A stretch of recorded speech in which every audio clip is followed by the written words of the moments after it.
This happened shortly after I turned 15 years old. As a birthday gift, my parents had given me an Xbox. I was even given my own monitor, which allowed me to play in my room.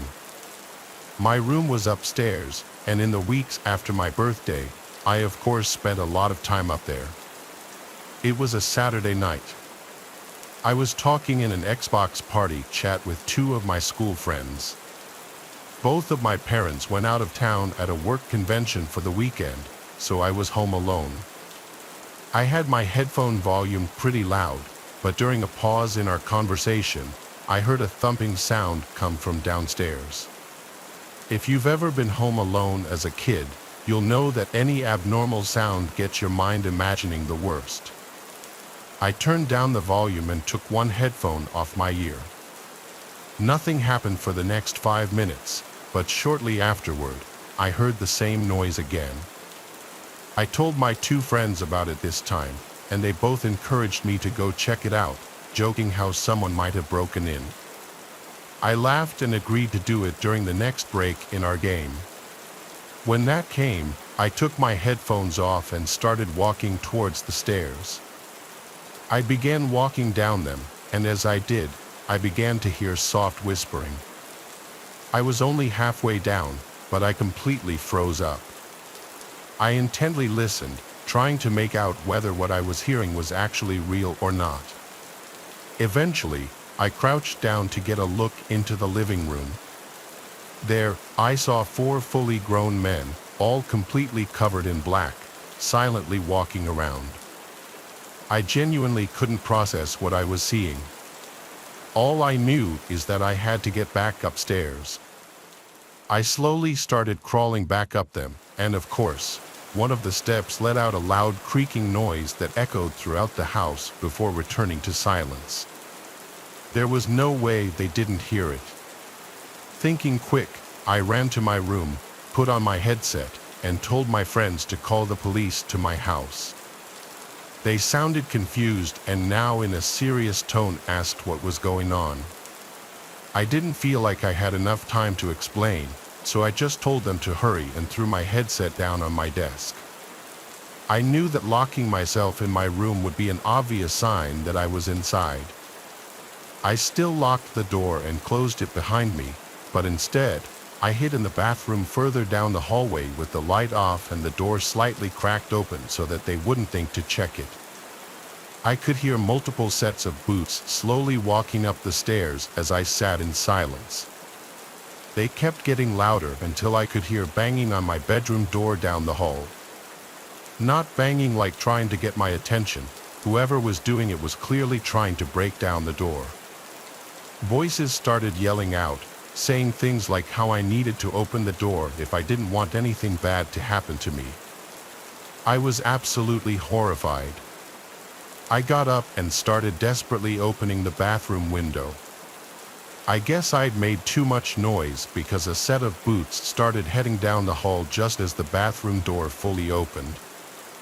I managed to dive out of the window head first. I landed badly on my neck but still managed to look back up at the bathroom window.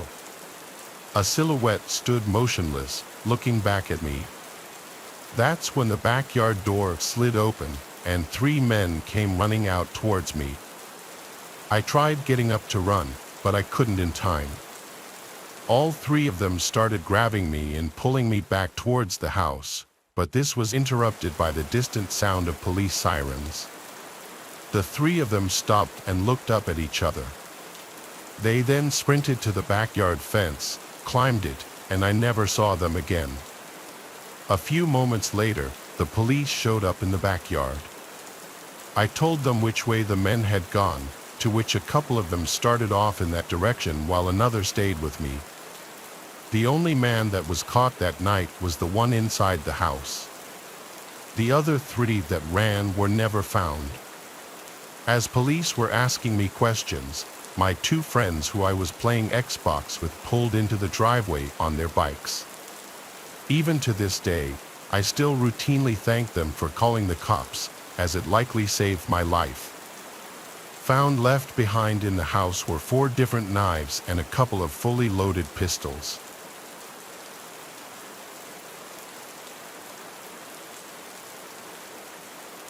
This happened about 2 years ago. I was out for a long walk in the woods, an activity I frequently do, especially in the summertime. On this day, I'd set out early. The route I typically take is in a large woodland with many different paths that take you deeper and deeper in. This time specifically, I decided to make a bit of a change to my usual routine. I decided to walk down a bank in order to walk alongside a river. You could catch glimpses of it if you were higher up on the path, but for the most part, you could really only hear it. It was also much more remote when compared to the other paths. I had been out for 3 hours at this point. I had a book, food and drink, and a first aid kit in my bag. I'd walked far and kept walking, exploring the area. However, I couldn't help but feel uncomfortable. I tried to ignore it, but it was intense.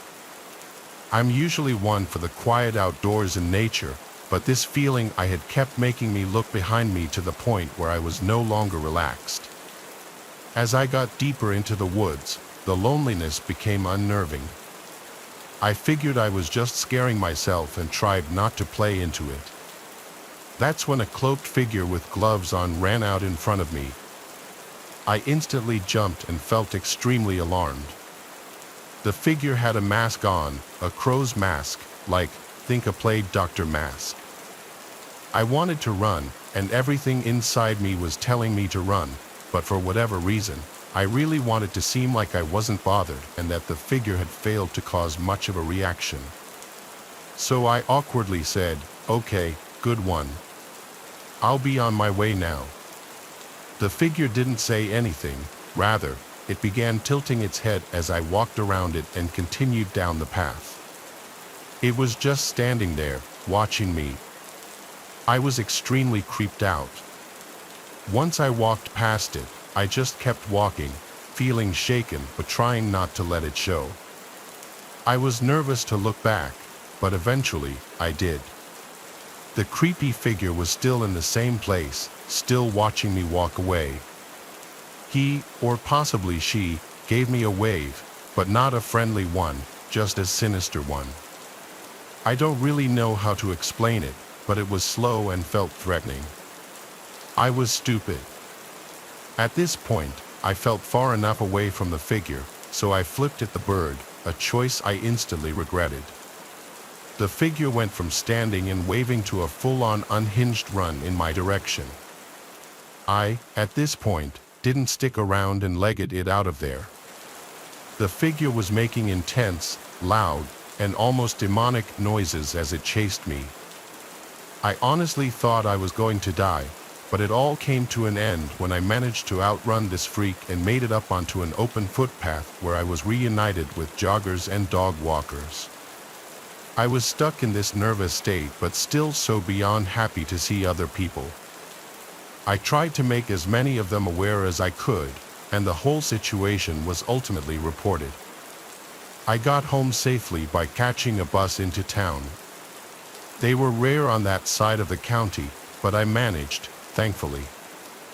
I felt lucky yet really detached and uncomfortable. The area was investigated by police, but it was so deep in the woods, I don't know how much they covered. As of yet, nothing has been reported since, and nobody nor anything has been found. I now avoid that area and don't plan on going too far off the beaten track on my own again. I still think about this experience. It's still vivid in my mind and absolutely terrifying to me.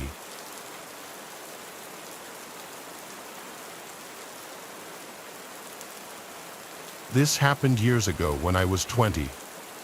Back then, I was good friends with a guy named Ethan, who I met in high school. Both of us grew up with a passion for the outdoors, and so we thought it'd be fun to go on a week-long backpacking trip in the California woods together. We've done this once before, and I really enjoyed it. I remember looking forward to it. The whole trip started off going well, but that only lasted till the second night. It was just starting to get dark, and Ethan and I were setting up our tents for the night when we began to hear the distant sound of leaves crunching under multiple pairs of footsteps. We were pretty deep in the forest, but running into other campers wasn't completely unheard of, just, I guess, a bit of a rare occurrence. Eventually, 3 guys came into view. They didn't really look like campers. They didn't have backpacks or anything. I thought it was kind of weird to be wandering around the forest this late, but I didn't think much of it. They gave us a somewhat friendly greeting, and we gave one back. They then asked us if we were camping for the night, which was obvious as we were in the process of setting up our tents with the rest of our stuff all laid out. We pointedly said yes and asked if that was a problem. We wanted to make sure we weren't on someone's private property or, just generally in a place we weren't supposed to be. They replied saying no and just kind of walked off. The whole encounter was odd, but Ethan didn't think so. He pointed out how they were most likely just hunters in the area, as all of them were armed, something I myself didn't notice. Got to a few hours later, and Ethan and I were now asleep in our respective tents. This was around the time I woke up to the sound of yelling, like multiple voices shouting in the distance. I yelled out to Ethan to see if he was awake. He was and was just as confused as I was. It was 2 a.m. when this happened. Our conversation was then interrupted by multiple gunshots. They honestly sounded like they were getting closer. I asked Ethan if he thought that whoever these people were just hunting. He responded, saying, "No, dude, there's no way they're hunting this late. I think we should go." My heart started to race, now realizing the reality of the situation we were in. We both unzipped our tents, grabbed only our bare necessities, and started hastily moving west. We moved for maybe half an hour before stopping. The yelling and gunshots were now barely audible, although they were persistent, continuing off and on up until sunrise. All night, we basically just sat there, listening to them, both wide awake from a mixture of fear and adrenaline. When the sun finally rose, we discussed what to do next. Ultimately, we decided we would wait until noon before heading back to our campsite. The plan was to then quickly pack up all of our stuff and make the trek back to our cars, cutting our trip 5 days short. Fast forward to noon, and we started cautiously heading back. When we arrived, the sight we were met with was nothing short of horrifying. Our campsite had been completely ransacked. Almost all of our stuff had been damaged. This is thousands of dollars in equipment we're talking about. But most disturbing were the bullet holes shot into our tents. You don't have to be that smart to conclude that these people had genuinely tried to kill us. Further supporting this theory is the fact that nothing was actually stolen from our campsite, it was all just damaged. As far as who did this, we don't know. The only people we can really pin as suspects are the 3 people that walked up to us as we were building our tents. But this begs the question, why? Why would they do this? The whole experience has left us with more questions than answers. Nothing about it makes much sense, but I know I myself just feel lucky to be alive. In the end, we quickly salvaged all the equipment we could and made the trek back to our cars.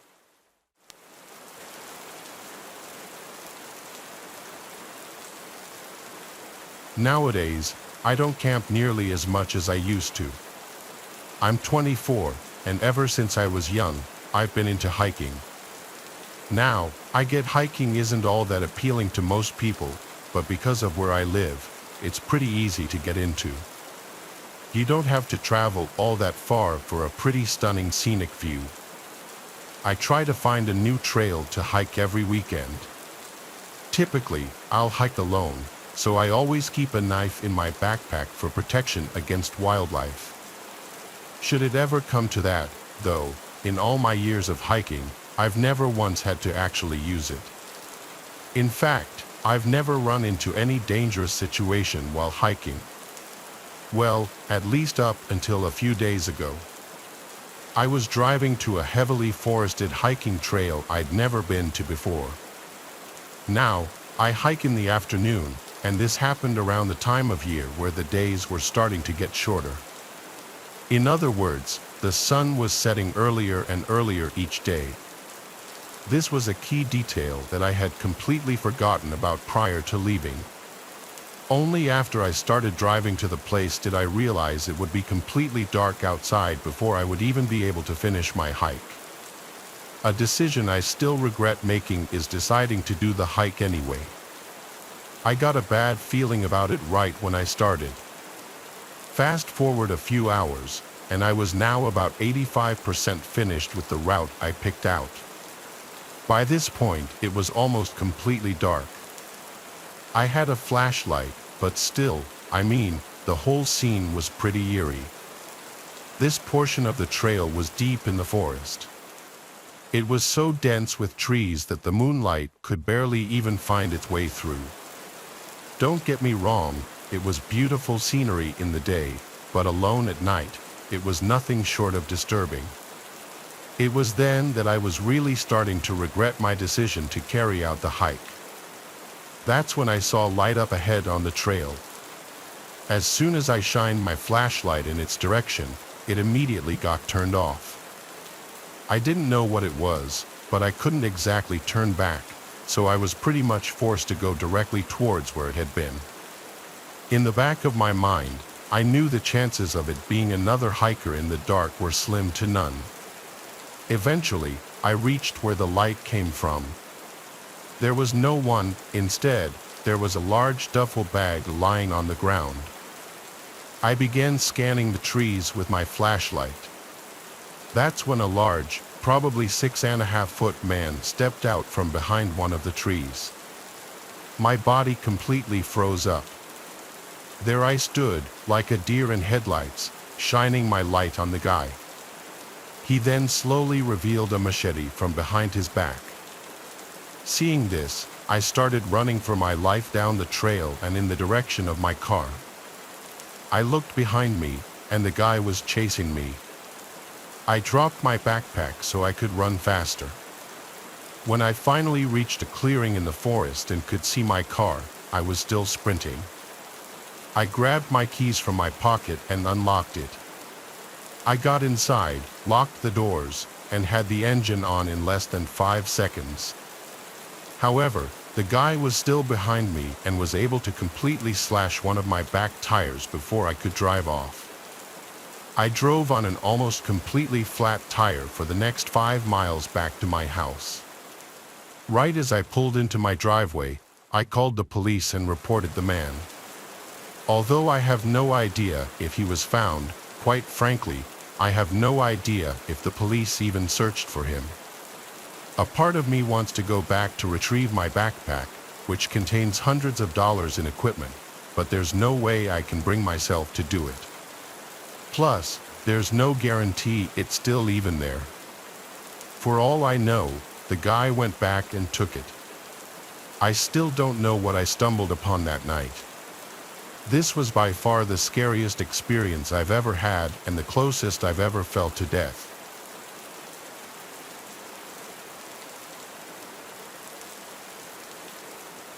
In 2014, a man named Blair and his wife Farah were spending a weekend together on Vancouver Island, which they had done many times before. The couple has a lot of experience on the island and just camping in general.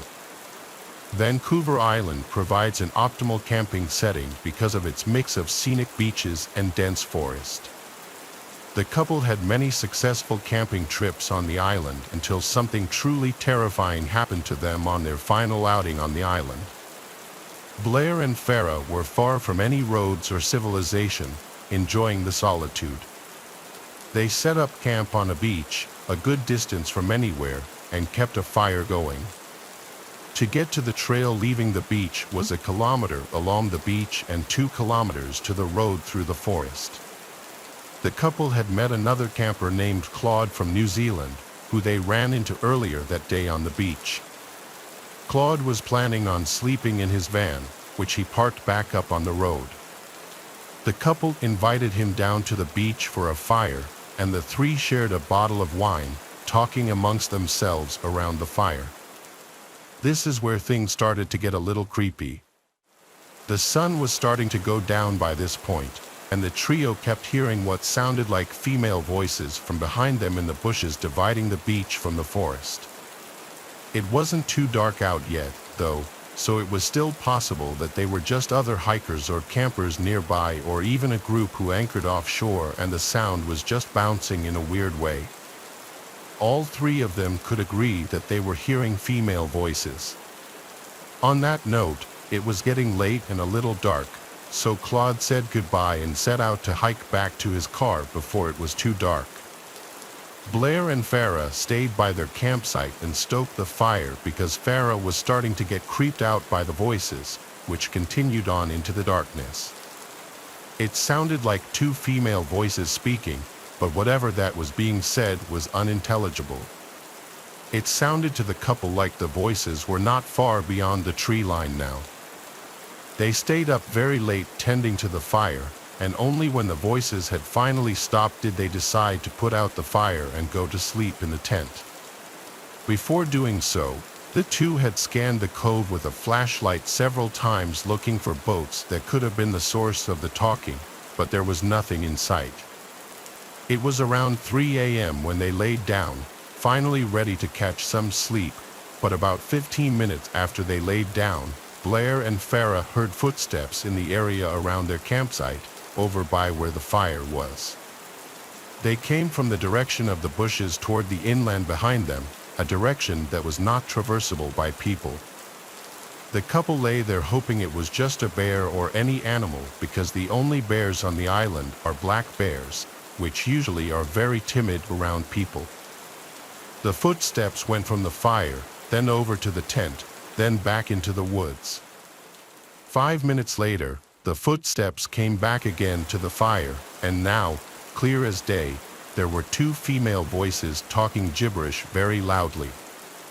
Their communication did not resemble any languages known to Blair or Farah, and they seemed to be talking over each other, having what could barely be considered a conversation at full volume in the dead of night, very far away from civilization, without using lights to navigate through the dense brush relatively quietly in a direction that seemed impossible to traverse on foot. The two voices moved from the fire pit area over to the tent, still talking at a loud volume. They stood over the tent talking for a few seconds, then went completely dead silent. They went back into the woods to never be seen or heard again. Blair and Farah lay there completely frozen and afraid for a long time. They woke up around 11 a.m. the next day because of how late they fell asleep. They packed up first thing and never returned. The couple probably made the best decision to remain quiet in the tent, not drawing attention to themselves from whoever or whatever was outside.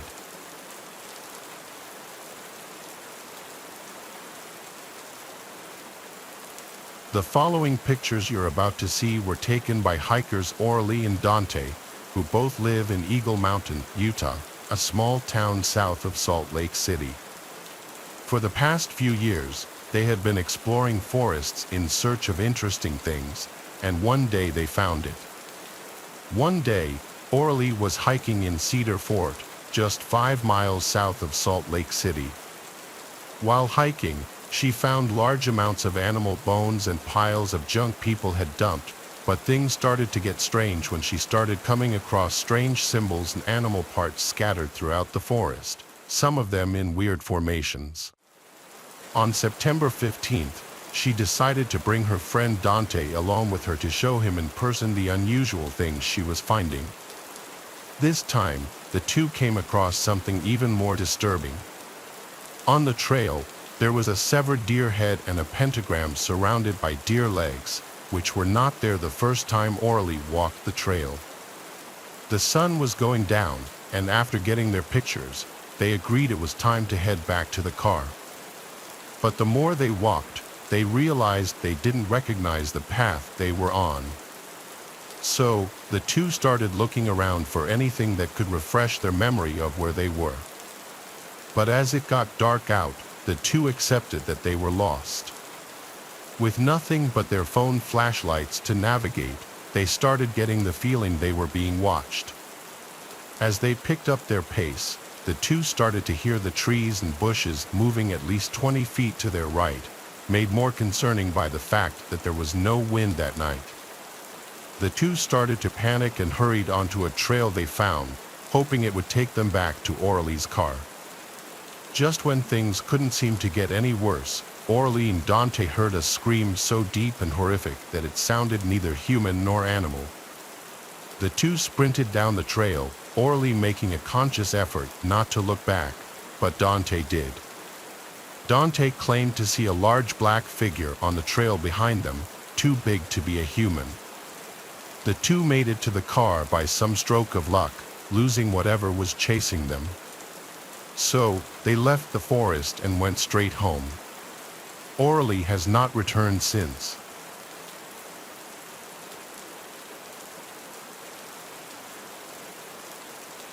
Enzo is an avid hiker who in 2016 was visiting his brother in upstate New York near Downsville.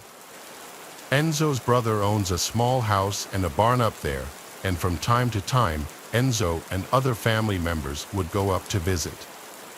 This was in the late fall, and so the foliage was already mostly orange and more than half of the leaves had fallen off the trees. Enzo was hiking a narrow trail which was not far from his brother's place. This trail is in the middle of a very rural area and it connects from the occasional property to property. So when Enzo stumbled across a duffel bag on the ground in the middle of the woods, it was a surprise.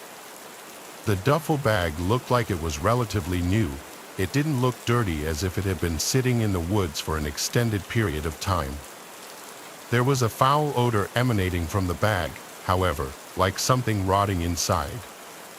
Enzo assumed the worst, but he knew he had to open the bag to see what was inside in case it actually could have been a person.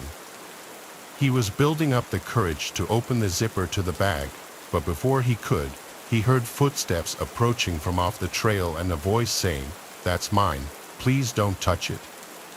A large man in a dirty jacket and jeans was quickly approaching from the woods and grabbed the duffel bag off the ground. The two exchanged looks for a moment. Enzo told the man he assumed the bag was forgotten by someone, and the man told him he was storing his kill from his hunt in the bag. Even though Enzo isn't a hunter, he knew it's standard to use a cooler for storing fresh kill, not a duffel bag of all things. This also wouldn't explain the foul smell so soon, as usually dead bodies only start to smell after a few days, not right after death. So he apologized and continued walking down the trail with a little more speed in his step. It's likely the man noticed Enzo's nervousness because he heard the duffel bag get dropped on the floor as he was walking away, but as he looked back, he didn't see the man anymore.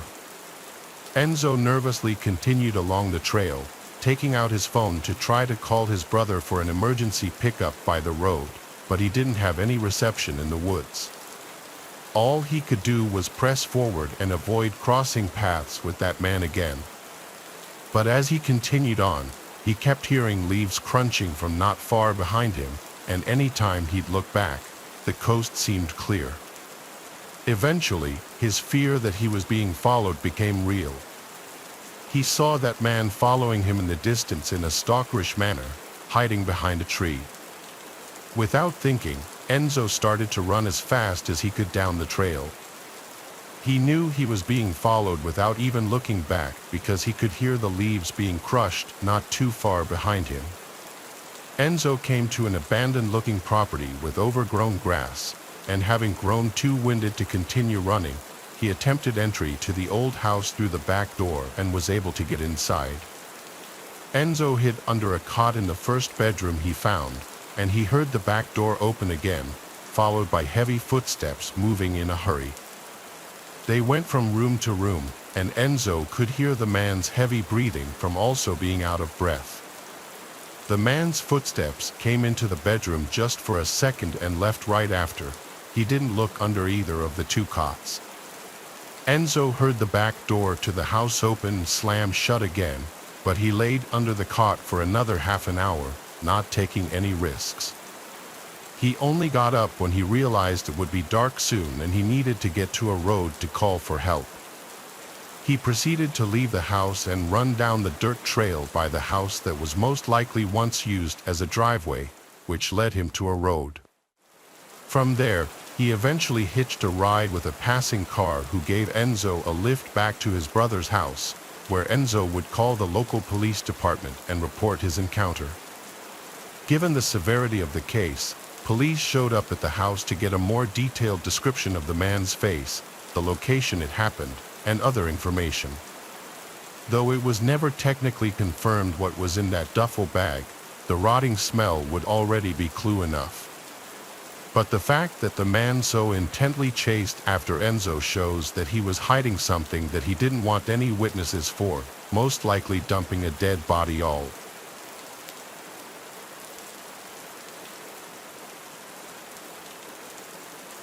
Tale takes us deep into the darkest corners of the internet, where whispers of accursed games spread like wildfire through online forums and chat rooms. They called it the Grimoire, a text-based role-playing game shrouded in mystery and whispered rumors of misfortune and despair. Legend had it that the game was the creation of a reclusive programmer, a digital recluse who had poured his darkest fears and obsessions into its code. But something went wrong. The game, once intended as harmless entertainment, became corrupted, twisted by an unknown force, its code taking on a life of its own. Rumors spread like wildfire through the online gaming community, tales of players experiencing strange phenomena, their real lives mirroring the events of the game with chilling accuracy. Some claimed to have lost fortunes, their in-game losses translating into real-world financial ruin. Others whispered of broken relationships, accidents, even disappearances, all linked to the game's malevolent influence. The game, it seemed, had a way of reaching out from the screen, of blurring the lines between the virtual and the real with terrifying consequences. Despite the chilling tales, curiosity got the better of many, drawn to the game's mystique like moths to a flame. Among them were two friends, Mark and Lucas, avid gamers with a penchant for the strange and unusual. They stumbled upon the Grimoire on a hidden forum, its download link buried beneath layers of cryptic messages and warnings. Intrigued and perhaps a little foolish, they decided to download the game, eager to experience its mysteries firsthand. As they installed the game, a sense of unease settled over them, the computer screen flickering erratically, the room growing noticeably colder. Ignoring the warning signs, they launched the game, its opening screen a jumble of distorted text and disturbing imagery that seemed to writhe and pulsate before their eyes. A single line of text appeared on the screen, its message chilling in its simplicity: "Welcome to the Grimoire. You have been warned." Undeterred, Mark and Lucas created their characters, their avatars appearing on the screen as pixelated representations of themselves, their features strangely distorted, their eyes glowing with an unnatural light. The game world was a dark and unforgiving place, a labyrinth of shadowy forests and crumbling ruins populated by grotesque creatures and malevolent entities. As they progressed through the game, they couldn't shake the feeling that they were being watched, their every move scrutinized by an unseen presence. Strange things began to happen.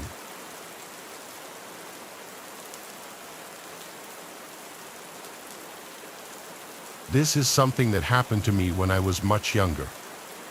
I believe I was about 11 or 12 during this time.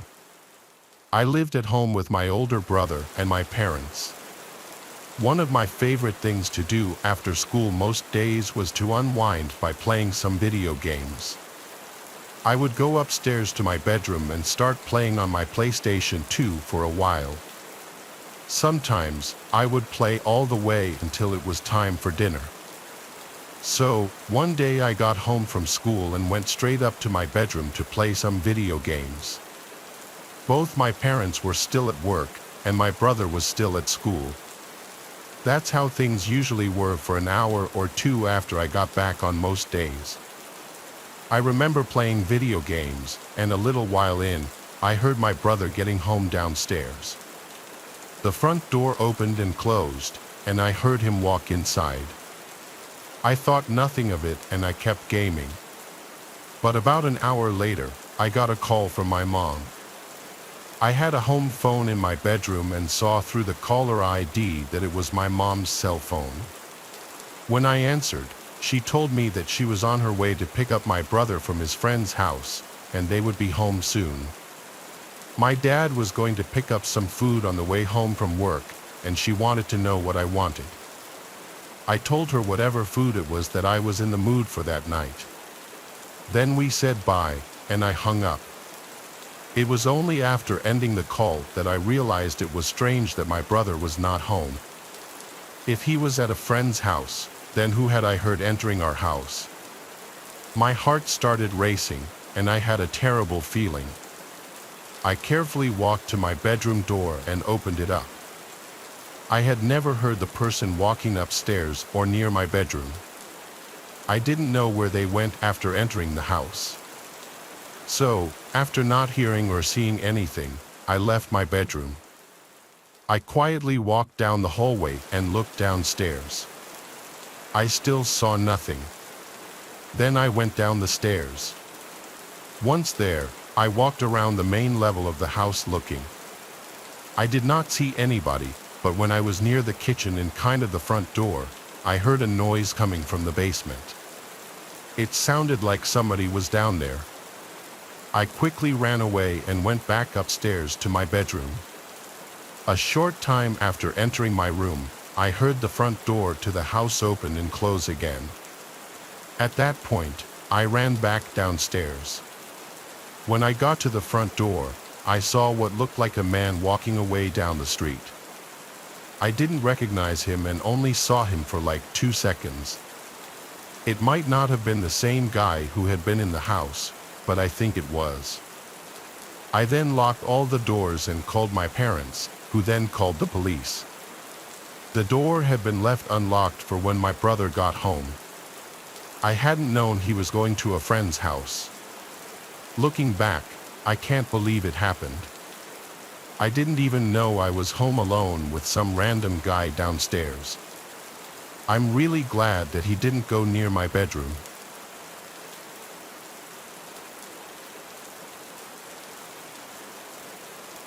This happened when I was like 16 and in my heavy gaming phase, still living with my parents.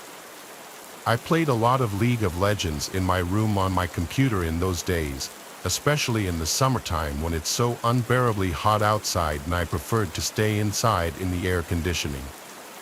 Anyway, way back when I lived at home, I'd have the place to myself a lot because my parents traveled a lot and I was the last one to move out. If I recall correctly, this was on a Friday night or a night that school was out the next day because I was staying up late. After I got home from school, I submitted a paper that was due that night to get it over with. Then, I had to do some shopping afterward on my mom's orders since they'd be gone for a while. It was how I earned my keep in the house, according to my dad. They left cash for me to use. I always had to show them the receipt though so that I wouldn't just pocket any of the money. My mom gave me a shopping list, so I went to Whole Foods in my old Camry, my first car. Shopping took about an hour. While in the grocery store, this guy in line behind me started talking to me, and I don't know why. He made a comment about one of the things I was buying and just wouldn't stop, even as I was bagging my groceries. He kept talking to me, which I found weird. He wasn't paying attention to anyone else. I was still nice though. When it was time to leave, I said, "Have a good one," and left. I went out to my car in the parking lot, packed the trunk, then headed home. It was a scorching hot day as we were in early June. I wasn't looking to go out and do anything outside. Once I was done with everything I needed to do, it was dark out by now, so I got right on League of Legends on my computer and texted my friend David to get on as well. He joined my party, and we played some dual rank as we always did. I was using my noise-canceling headset. We were committed already to playing League of Legends all night and ranking up, so of course, I needed to take a break to make dinner at some point. Probably 2 hours into playing, I told David I was going to eat dinner and I'd probably be back on in an hour. He said he'd be back on later too. So with that, I took a break and made some pasta for dinner. The kitchen is downstairs and my room is upstairs. While I was sitting in the kitchen eating, I knew for sure I heard a thump from upstairs. Did it sound like a footstep? I wasn't sure. It could have been any number of things, but the last thing I'd imagine it would be was a footstep. I did, however, go and lock the front door. Now, oftentimes for a while, I would leave the door unlocked just because my parents' house is in a good side of town, and I just never took the idea of a break-in seriously. It's something you hear about on the news, but don't think it'll ever happen to you. I went upstairs, and I don't know what I was expecting, but I said my brother Tristan's name into the hallway. I knew he wasn't supposed to be here, but I don't know. I heard a sound and I felt the urge to see if anyone was here. When no one answered back, I went back to my room and got back on League of Legends. I put my headset back on and texted David that I'm going back on. Shortly after, he came back on. We started playing again. A couple of games in, I looked to my left at the doorway of my room into the hallway. I don't know if something in my peripheral vision or some other sense felt something there, but I would leave the door open when I was home alone as my mom would tell me to. The hallway was dark except for the one little nightlight plugged into an outlet. My room shone blue from my wall lights. Some of the blue poured into the part of the hallway closest to my room. In between the crack of the door was total blackness. I couldn't see through it. I didn't think anything of it. After our next game, David said he was taking a leak and walked away. While we were in the lobby, I looked at my phone, then looked back out to the hallway, and I noticed something was different. Now I could see through the crack of the door into the hallway. My first thought was someone blocking it just minutes ago? By instinct, I spun my chair around to face the bed behind me, and there was a man sitting on my bed with his freakishly upright posture and his hands resting on his thighs. He almost looked to be smiling. I was so alarmed I jumped out of my seat onto the desk and crawled onto the desk, causing my monitor and basically everything else to fall off of it. I screamed, "What do you want?" And he started to actually smile now, showing his teeth like he was laughing. I ran out of the room into the hallway. I stopped halfway down the hallway and looked back at my bedroom door. I heard the springs of my bed lifting, and then the guy slowly walked into the doorway and stopped. He stood there.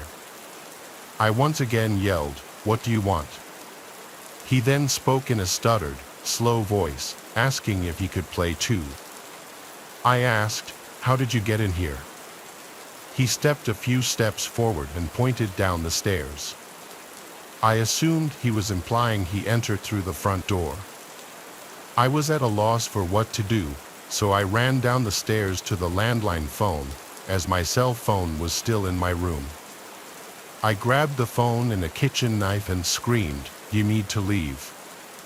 I'm calling 911. I heard footsteps walking down the steps, and the last time I saw the guy was when he walked past the kitchen, looked at me, and then I heard him walking out the front door. I ran to slam it shut and lock it. For the first time ever, I was ashamed of myself for leaving the door completely unlocked. I held the phone for a few minutes, deciding whether to tell my parents. Ultimately, I did. My mom was concerned at first, then grew livid, so much so to the point that she put my dad on the phone. He told me to go through the house and make sure nothing was taken. I went through every room, and honestly, everything seemed in place. I said the man seemed like something was off about him. The man didn't seem overtly hostile, but something was wrong with him, and I don't know what his intention was. The image of him sitting on my bed and the realization that he was watching me through the crack in the door was haunting enough.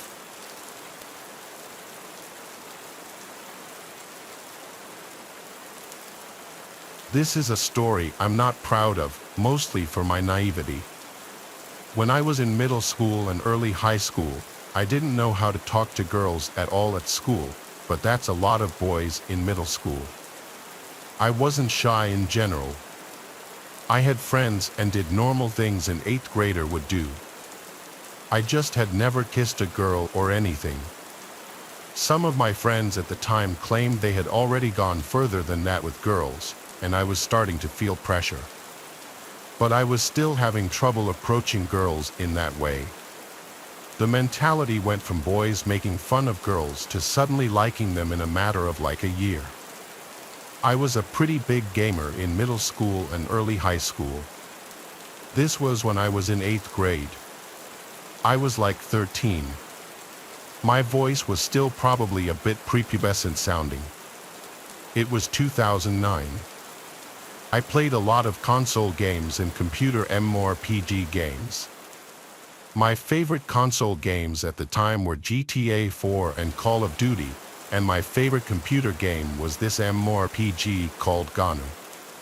It was this online game where you would level up by killing monsters, and the more you leveled up, the higher level monsters and hunting grounds you'd be able to tackle. The online community in this game was very active, and there were tons of players. My older brother used to play it a little bit too. I played it more for sure though. I was in a guild and town and everything. I don't remember how it happened, but I befriended this female player who was a higher level than me. Her username was Pokemon. Anytime I'd sign in and she was on, she'd message me and vice versa. We would join parties together, which meant we'd share EXP on whatever monsters we killed, and we just chatted for hours. She knew a lot about me, including my age and my town, and some personal family details she would open up to me too. Eventually, she told me her name was Karina. It was weird feeling such a connection with a girl when really, I knew nothing about her appearance or her voice. It truly was like having a pen pal, but better. It was interesting enough that we both lived in Texas state. She lived about an hour from me. After a few weeks, or maybe even a month, we started talking about maybe meeting one day. To do this, though, we'd have to exchange numbers. At the time, I didn't actually have a cell phone yet. I only had an iPod Touch. However, I was able to download a texting app that allowed me to send messages to people with cell phones. Through this app, I was able to send her a picture of myself. It was definitely this cringy 8th grade boy's selfie of me trying to look good looking. She called me cute, and then she sent back a picture of herself. She looked a couple of years older than me, like 15, which was the age she told me she was. Based on the picture, I found her very attractive. This was around the time our messages became more flirtatious and romantic. But we were both minors, so neither of us could just drive an hour away. However, she apparently had a solution for this. She told me her sister had friends that lived around me, and she could probably get a ride to me. This was exciting news for my little 13-year-old self. I wanted to wait for a day and night when my parents wouldn't be home, so I'd have the house to myself. This was about a week later, I believe. My parents were going to the Hamptons for the whole weekend, so it would just be my brother and me home. My brother was 18, so I asked him to please just go out for the night with friends so that I could be alone with Karina. I gave Karina my address and told her to come that Saturday whenever she wanted. She said she'd be coming a little later, like at night. She didn't give me an exact time. At that point, we still had never spoken on the phone. I still hadn't heard her voice. I was so nervous all day that I couldn't even play video games. I was busy cleaning my room, making things look cool, fixing my appearance, and even rehearsing things to say in the initial moments of meeting. Then I got a message from Karina saying she's here. I sprang up and ran to the front door. I looked through the peephole and didn't see anyone. She then said, "You can come out to the front door." I opened the door and stepped onto the front porch. I looked around, and the street was dark and quiet, no cars, no people. I went back inside and shut the door. I messaged her back saying, "I don't see you." She replied, "Oh, I must have the wrong house. Give me a minute." That was a bit weird. I locked the door and sat on the living room couch, nervously waiting and playing games on my iPod. I got a message from her again. She said she's here and to come outside. I replied, "Ring the bell so I know you're at the right house." Then the doorbell rang. My nerves really set in. I walked to the door, looked through the peephole, and didn't see anyone. I said, "Karina." Through the peephole, I saw a hand reach towards the door and knock. I said, "Karina," again as I kept looking through the peephole. Everything felt like it instantly crumbled on top of me as this bald, creepy-looking short guy stepped in front of the peephole and then said through the door, "Hey, it's Pokemon. I want to talk." I ran away from the door with my hands over my mouth, truly speechless. The person I'd been talking to all this time was a creepy grown man. I was disgusted and scared. I went to call my brother's cell phone, he didn't pick up. The doorbell kept ringing. I went to my bedroom and locked myself in. I held the house phone in my grasp, considering calling my parents but too embarrassed to do so. My room was the only other room in the house with the lights on. I have a big window in my room that overlooks the whole side yard of our corner house. I turned off my lamp and slightly kinked the blind just a crack, and I saw that guy on the other side trying to look in. He started to knock on the window and said through the closed window how much of a connection we clearly have and that we could at least be friends. I responded with nothing. I called my brother again, and he picked up this time. I said, "Please come home right now." The Karina person was a grown man the entire time, and he's at my window right now. My brother's always been pretty big, even as a teenager. I'd feel safer with him being here. He said he was coming home with his friends right now. We stayed on the phone so I could tell him if anything happened. I ran to my parents' bedroom upstairs and hid there. The man was blowing up my message app, saying he would like to talk and that there was a reason he had to lie about who he was. When my brother got home, he told me he saw the guy outside. My brother and his 3 friends confronted the creepy short man outside. I went outside then to watch the 4 of them intimidate the man, calling him a sicko. The man's defense was that he was concerned for my well-being, inviting strangers from online over, and that this was supposed to be a learning lesson. I refuted this claim by asking him why he would say that we could be good friends at my window when my brother and his friends started pushing the man. He started quickly walking to his car. My brother kicked the guy's tail light while one of his friends threw a rock at his window. He sped off down the road, never to be seen again. This was humiliating and disturbing, but at the same time, I was really grateful for my brother and his friends coming to my aid. They potentially saved me from a seriously sick creep breaking into the house. It's still painful and uncomfortable realizing all that time I spent opening up to who I thought was a girl my own age on a game was some creepy grown man with a different agenda.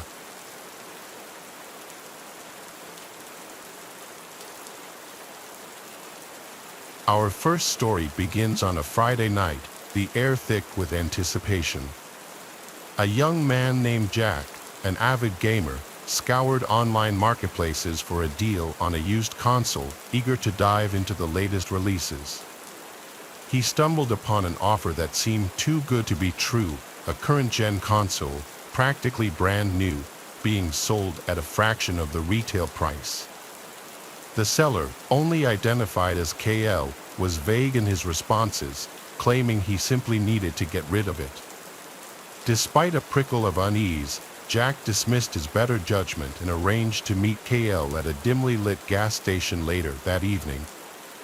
The seller, a gaunt man with nervous eyes, arrived in a beat-up car, the console hastily wrapped in a garbage bag. He practically shoved it into Jack's hands, eager to be rid of the device. Jack, his excitement overriding his apprehension, paid the man and hurried home, eager to boot up his new purchase. As he connected the console to his TV, he noticed an unsettling detail he had overlooked in his haste, a single deep scratch etched across the top of the console, almost resembling a cryptic symbol. Brushing it off as nothing more than cosmetic damage, Jack grabbed his controller and prepared to enter a world of digital entertainment. From the moment he pressed the power button, things felt off. The console whirred to life with an unnatural hum, the fan noise louder and more erratic than it should have been. The screen flickered, displaying distorted images and garbled text before snapping into focus, revealing the console's home screen. But something was different.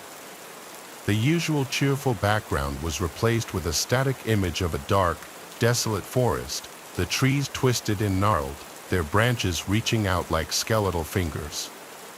Jack chalked it up to a corrupted hard drive, a minor inconvenience he could easily fix with a factory reset. As he navigated the console's menu, he noticed strange glitches, the cursor moving on its own, selecting options he hadn't chosen. The console seemed to have a mind of its own, its actions becoming increasingly erratic and unsettling. Unease curdled in his stomach, but Jack, determined to make his new purchase work, continued to tinker with the settings, attempting to restore the console to its factory settings. His efforts were met with resistance, the console seemingly fighting back, the screen flashing with disturbing imagery, grotesque figures with hollow eyes and gaping maws flickering in and out of existence. Cold dread washed over Jack as he realized that this was no ordinary glitch.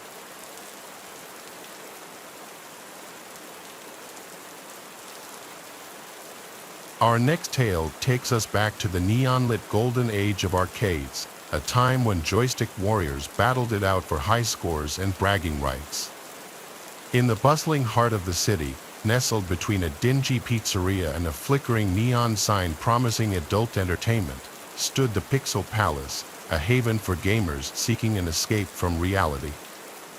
Among the flashing lights and the cacophony of blips and bleeps stood a machine unlike any other, its faded paint and flickering screen whispering tales of a bygone era. This was Dark Carnival, a game shrouded in mystery and whispered rumors, said to be haunted by the spirit of a former player. The legend went that a young man named Ben, a regular at the Pixel Palace, had become obsessed with Dark Carnival, spending every waking moment at the arcade, his fingers flying across the joystick, his eyes glued to the screen. He poured his allowance into the machine, determined to conquer its fiendishly difficult levels. After weeks of relentless gameplay, Ben finally achieved his goal, his initials flashing proudly at the top of the high-score screen. But his triumph was short-lived. As he celebrated his victory, a surge of electricity, a freak accident, seared through the machine, striking Ben down where he stood.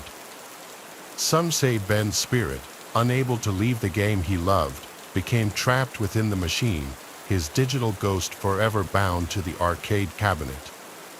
And so the legend of Dark Carnival grew, whispered among the regulars, a chilling tale of obsession and the insatiable hunger for the high score.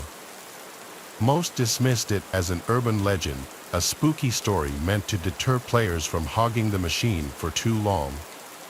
But there were those who claimed to have witnessed strange occurrences firsthand: the screen flickering erratically, the game playing on its own, the faint sound of laughter echoing from the speakers, a chilling melody that sent shivers down their spines. One evening, a group of friends, their laughter echoing through the arcade, gathered around the Dark Carnival machine, their competitive spirits ignited.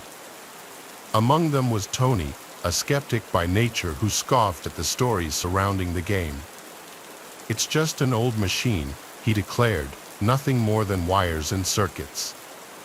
His friends, a mix of believers and those who enjoyed a good scare, exchanged nervous glances as Tony deposited a coin into the machine, the screen bursting to life with a burst of static.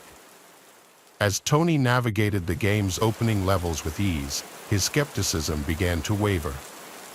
The game seemed to anticipate his every move, the enemies reacting with an almost unnatural precision, as if controlled by a sentient force.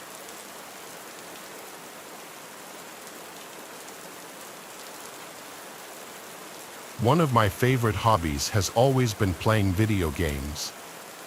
When I was younger, I used to do a lot of console gaming, but in recent years, I've done most of my gaming on the PC.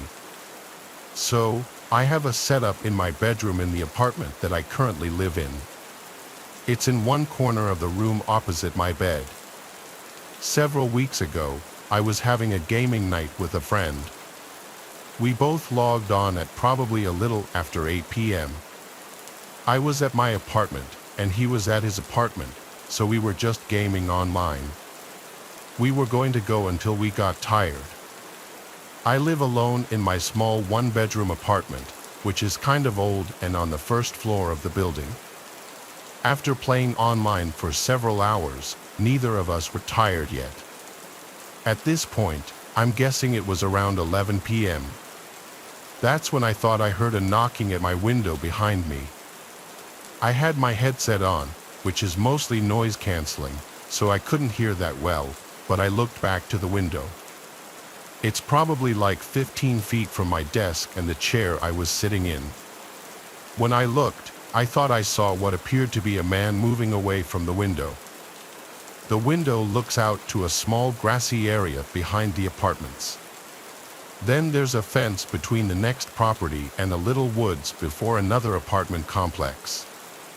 In all my time living here, I had never really seen anybody out walking back there or anything, so this was kind of strange and also suspicious.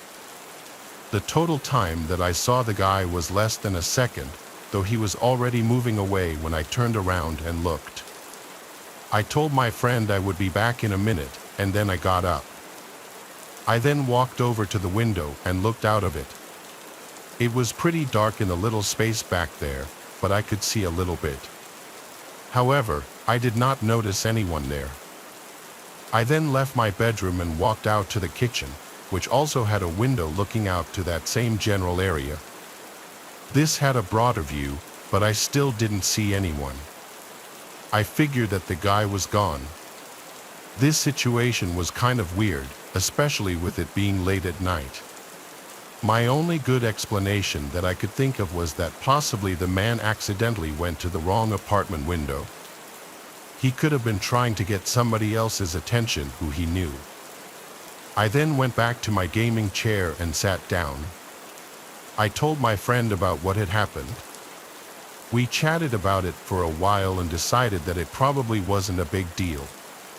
However, probably 30 minutes after this or so, I remember looking back to the window. My headset was still on, so I don't remember if I heard anything or if I was just randomly turning around. When I did, though, I saw a man standing at the window. He was looking in. Because of it being dark outside, I did not really see any details of the man's face or what he looked like. Instinctively, I quickly got up from my chair. When I did, the man moved out of sight from the window. I then walked out of my bedroom into my small hallway with just a bathroom and a closet. Then to the right is the living room. It just felt safer to be away from that window. Moments later, before I returned to my bedroom or really did anything, I heard a noise. I was standing in the hallway, and there were a few sort of loud banging noises from my bedroom window. It seemed like possibly the man was going to try to break in. I heard several more loud bangs on the window, and I worried that it would break. I walked over to my door and left my apartment, going into the hallway. Then I called the police. I told them about what happened and said that I thought a man was breaking in. While I waited for the police, I went to the lobby of the apartment building near the front. I felt much better being away from my unit. The police got there minutes later. They searched my apartment and behind it. When I returned to my place, I saw that my window was actually broken and the man had gotten in. Several things were messed up. I was also missing several items. However, the man was able to escape before the police got there. At the end of the day, I was just glad that I left before he broke in. With the window being broken, I went and stayed at a friend's house for the night. The window got repaired the next day. Though I'm mad about having several of my things stolen, it was not even $100 worth of stuff. I am, however, sort of concerned that something like this will happen again. I still live in the same apartment, but luckily, nothing like this has happened since.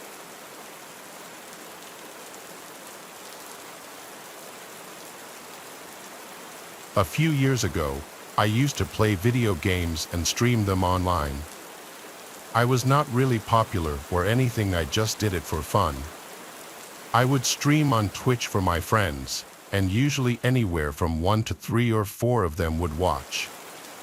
Sometimes they would play with me in the games as well. Every now and then a few other random people would watch the stream too, but I never got more than like 10 viewers at once. I wasn't trying to become famous or anything. One night, I was streaming Fortnite. It was almost a nightly thing for me to do at the time. I was playing with my friend Luck, who was also watching the stream. I remember that at one point, I saw there was another viewer, and soon the new viewer started talking in the chat and leaving comments. I did not recognize the username to be any of my friends, and I realized it was a new person. I said hi to them and welcomed them to the stream. The person responded, saying hi, but a short time later, their comments turned bad. It started with basic insults, calling me names and cursing at me. I assumed it to be some teenage kid just messing around on a Twitch account. I remember asking on the stream why he was so angry. My friend was thinking that it was really funny, though. The comments then got threatening.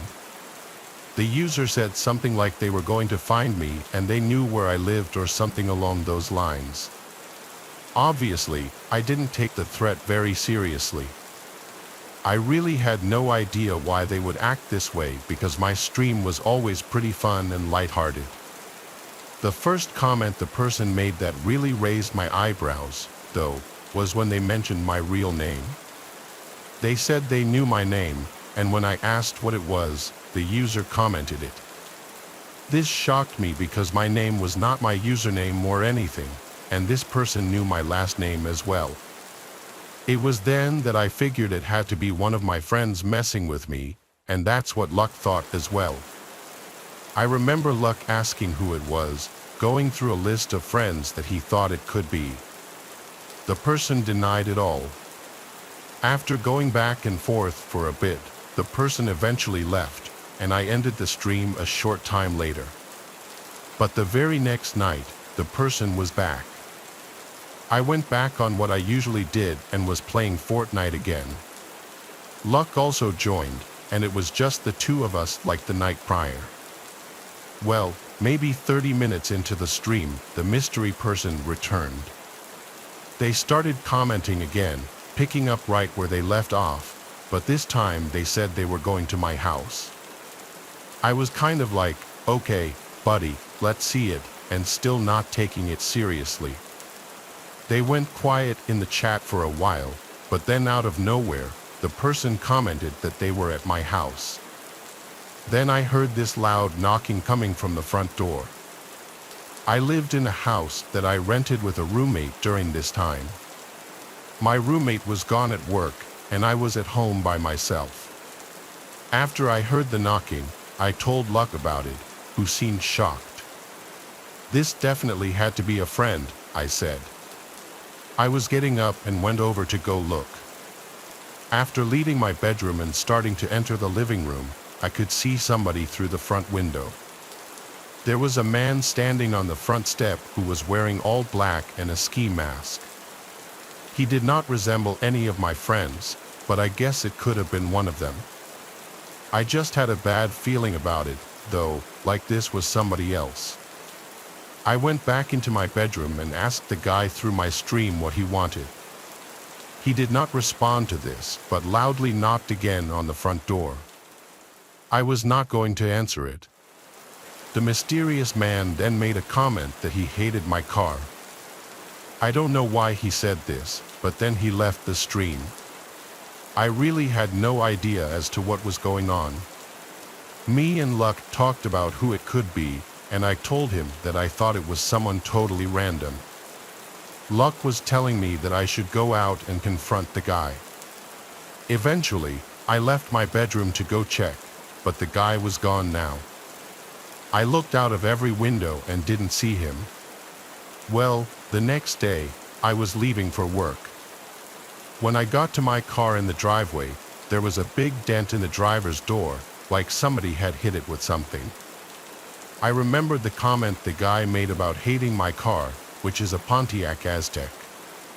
Now I knew none of my friends would go so far as to damage my vehicle. After that, I decided to stop streaming for a while. I told all my friends about it, and like I expected, none of them knew who it could be. It remains a mystery to me to this day. I don't live in that house anymore. I did stream on Twitch again a while after it happened, but the guy never joined another stream or at least never said anything. This is one of the craziest things that's ever happened to me.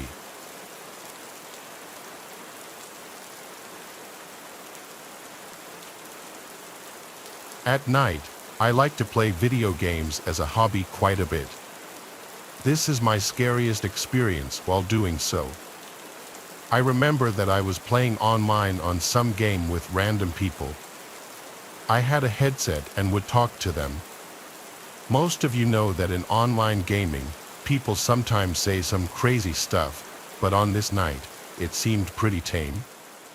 I remember towards the end, shortly before I would go to bed, I was starting to get tired. I was playing this one game with basically just one other person. It was a man, and we were talking about the game over our headsets. During the game, I remember he asked me some somewhat personal questions. I didn't think too much of it and figured that he was just making conversation. The things he asked me were what my name was, to which I only gave my first name, and where I was from. I only told him my state, and I'm pretty sure I asked him the same questions back, but I honestly don't remember his answers. There wasn't anything really that creeped me out or anything. There were maybe a few more questions, but nothing that stood out. I remember that after a while, I got tired, and I told him that I was getting off. I do remember him asking why, and I said that I was going to bed. Afterwards, he sent me a friend request on the game, which was not a big deal.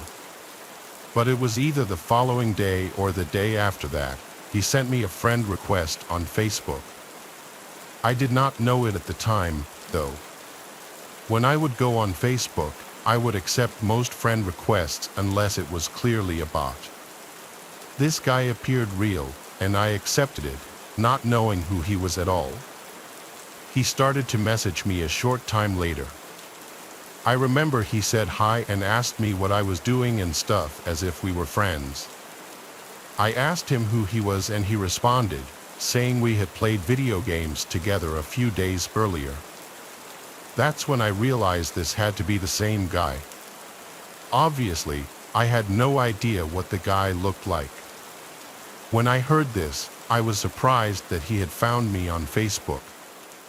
I never told him my last name or the city that I was from. It kind of creeped me out. Plus, based on the guy's page and photos, he did seem pretty weird.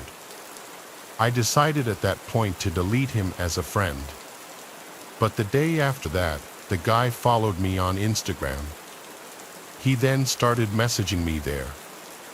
He asked me why I deleted him and sent me like 4 other messages. When I saw them, I deleted and blocked him from Instagram as well. I thought that was the end of it, but a couple of days later, I got a text message from him out of nowhere.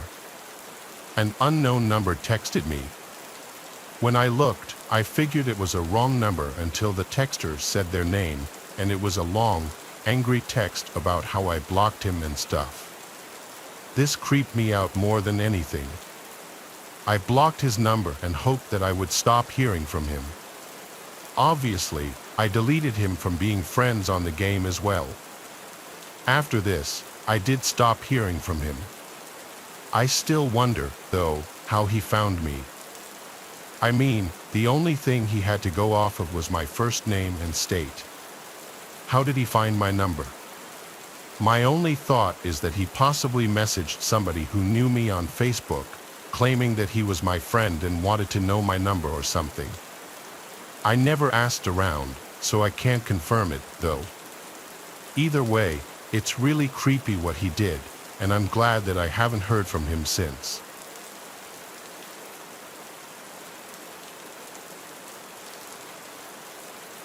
It took place back when I was in high school.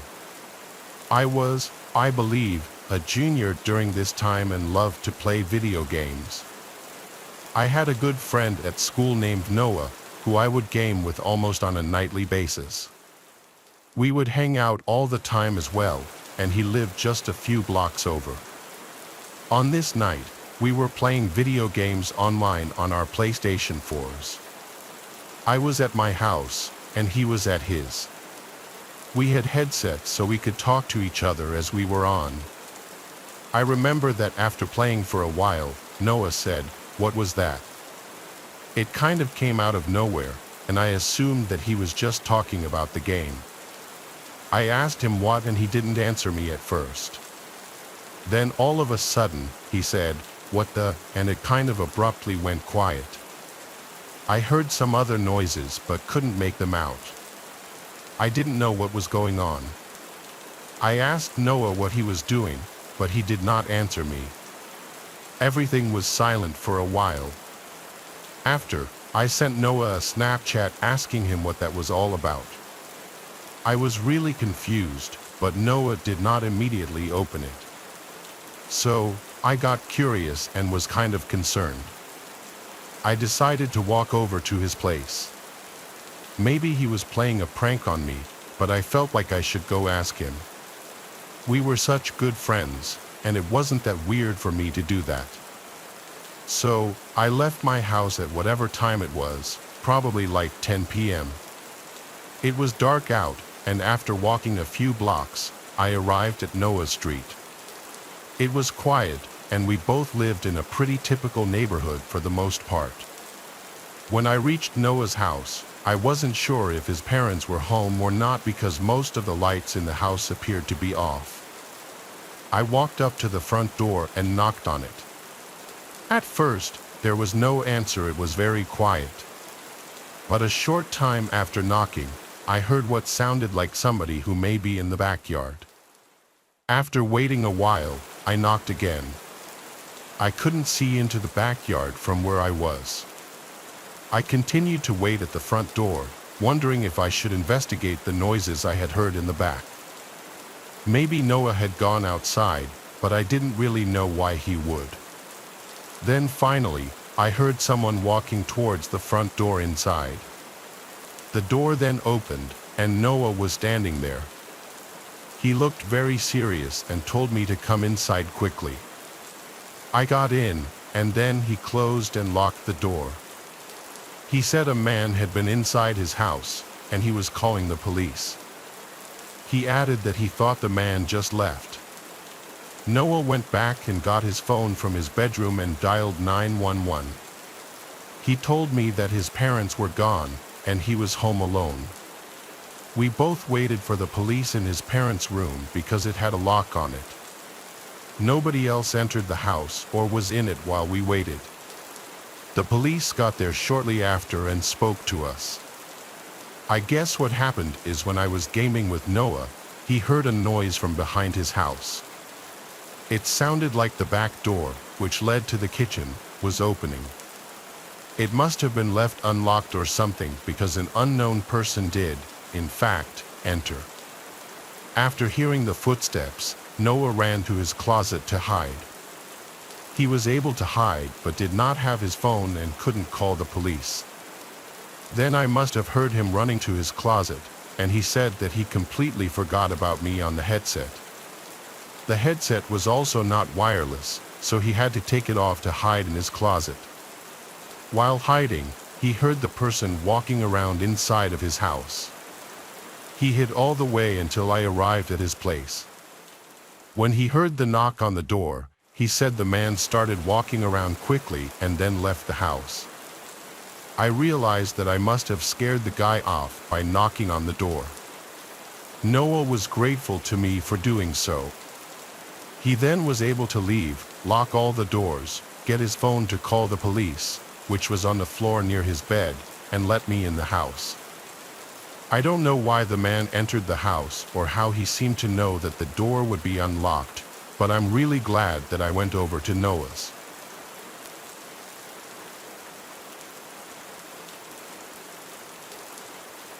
Out of all my strange experiences, this is probably the most compelling I had simply because I was not alone when it happened. I was not with just the average kind of people either. I'll put in as much detail exactly as I remembered them, so this may be long. I can't mention the name of the company I work for to protect my job, but it's one of the largest telcos in the Philippines, which is synonymous with the word world. I currently work as one of the senior IT network and server engineers there. I usually get assigned to work on priority repairs on various cell sites and server data centers, mostly in far-flung provinces. This happened in mid-December of 2018 in Nueva Vizcaya, a mountainous province in the northern region of the Philippines. It was a priority service call, Sarah T1, the highest of priorities wherein even the CEO of the company received status updates since the cell site in question also services various military communications devices. As soon as I got into the office, I was dispatched immediately, carrying with me various equipment to replace the existing ones at the cell site. It was a 6-hour drive from Manila. I was asked to go to a specific meeting point in the town nearest the cell site to rendezvous with my escort, an 8-member team from the Philippines' 1st Army Scout Ranger Regiment. The area of the cell site is a place where the local communist movement, the New People's Army, is highly active. Apparently, the NPA carried out an operation early in the morning of that day, which caused some of the damage to the equipment. The team I met up with was led by one of my former high school classmates. Let's call him Lieutenant Knox. He had even specifically asked for me as he knew I worked for the telco. He had his men transfer the equipment to their truck, and we began to travel to the cell site. It was already dark at the time. During the long uphill ride, Lieutenant Knox and I did some catching up when they suddenly received a call. I don't understand military speak, so I could not tell exactly what we talked about, but he updated us accordingly, saying that a village on the way to the cell site requested assistance with a possible NPA member harassing a household. Apparently, the man had climbed up on the roof of someone's house, and he was still in the area. Being the nearest, Lieutenant Knox responded that his team would be handling it, so we drove towards the area, keeping the headlights turned off. The countryside, especially the poorer places, are very dark. Soldiers aren't allowed to smoke at night in places like these since the light from their cigarettes could be clearly seen even from afar, giving away their position. It was that dark here. I was hesitant since I'm not exactly a soldier, but he brushed it off, saying it would be a good chance for me to become a soldier for at least one night. Lieutenant Knox, I can say, is a battle-hardened junior officer. He's been to a number of dangerous situations and has fought in many encounters, both high-profile and low-key. He's the type of guy to jump in quickly then ask questions later. I remember him being like that even in school, a very cocky individual, but not entirely without cause, especially now that he was in the army. He even received a medal recently, although I wasn't sure for what. Either way, he said, we're going in. It's part of the job. Now, you have to understand the Philippine Army usually does the police work in these areas where communists, Muslim insurgents, or bandits are active. And when you send in the scouts, the best our military has to offer, you can get an idea of the kind of situation it places in.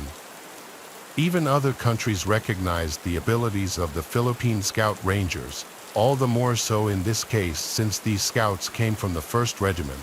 They're the best the scouts have to offer, from what I was made to understand. We got to the place a little over 5 minutes after, with me still having second thoughts. Dude, make up your mind. Either you shadow me or I leave you in the truck. But if you stay here, you're gonna be free dinner for the commies. Can't spare you a babysitter for this one, he explained to me. So he made the choice easier for me. I didn't have plans to be abducted.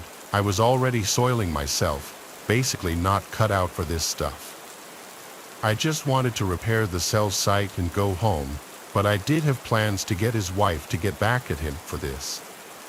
Here, he said, handing me a loaded 9mm and 2 clips. I know you're used to this one, and the safety's on. I sat there thinking I wasn't getting paid enough for this job, and I recalled my company insurance policy. It doesn't even cover sports-related injuries, let alone anything you'd see in a firefight. But I didn't have time to dilly-dally, so I stuck with my friend instead of waiting for someone to drag me into the woods and getting held for ransom, which no one's gonna pay for, let's face it. The plan was for 6 of his men to break off into 3 pairs to surround the house in question. Me, Knox, and his sniper Mason were to head over to the water tower about 60 meters out. I guess he planned to snipe the guy and have his men stand by on the ground in case the sniper missed. As we trekked over to the water tower, he told me, "You're too stiff, man. You're wearing dark clothes. No one's gonna see you. We'll be in and out in 10 minutes. You're a VIP, and that's why I came and had my sergeant stay with the platoon at the cell site, so don't worry so much." I didn't know VIPs had to join in responding to calls like this, but the scouts were undermanned as it was already, and that's why my friend needed to multitask at the moment. When we got to the water tower, Private First Class Mason immediately positioned himself, and Lieutenant Knox sat beside him while I positioned myself behind. At that time, I was thinking to myself, well, yeah, this wasn't so bad. I'm far and safe away from that area. But then I heard Mason say, "Sir, you need to see this." Knox brought out some type of binoculars, I guess they call it an NV scope. I couldn't see his reaction because it was dark, but he was silent for a moment as he put down the binoculars. "What in the world," was all Knox could whisper. He then turned to me and asked me to look at the direction he pointed and to tell him what I saw. I was initially concerned, thinking that there were more NPAs now and that we were outnumbered. A reaction like this from a seasoned scout didn't exactly paint a nice picture in my mind.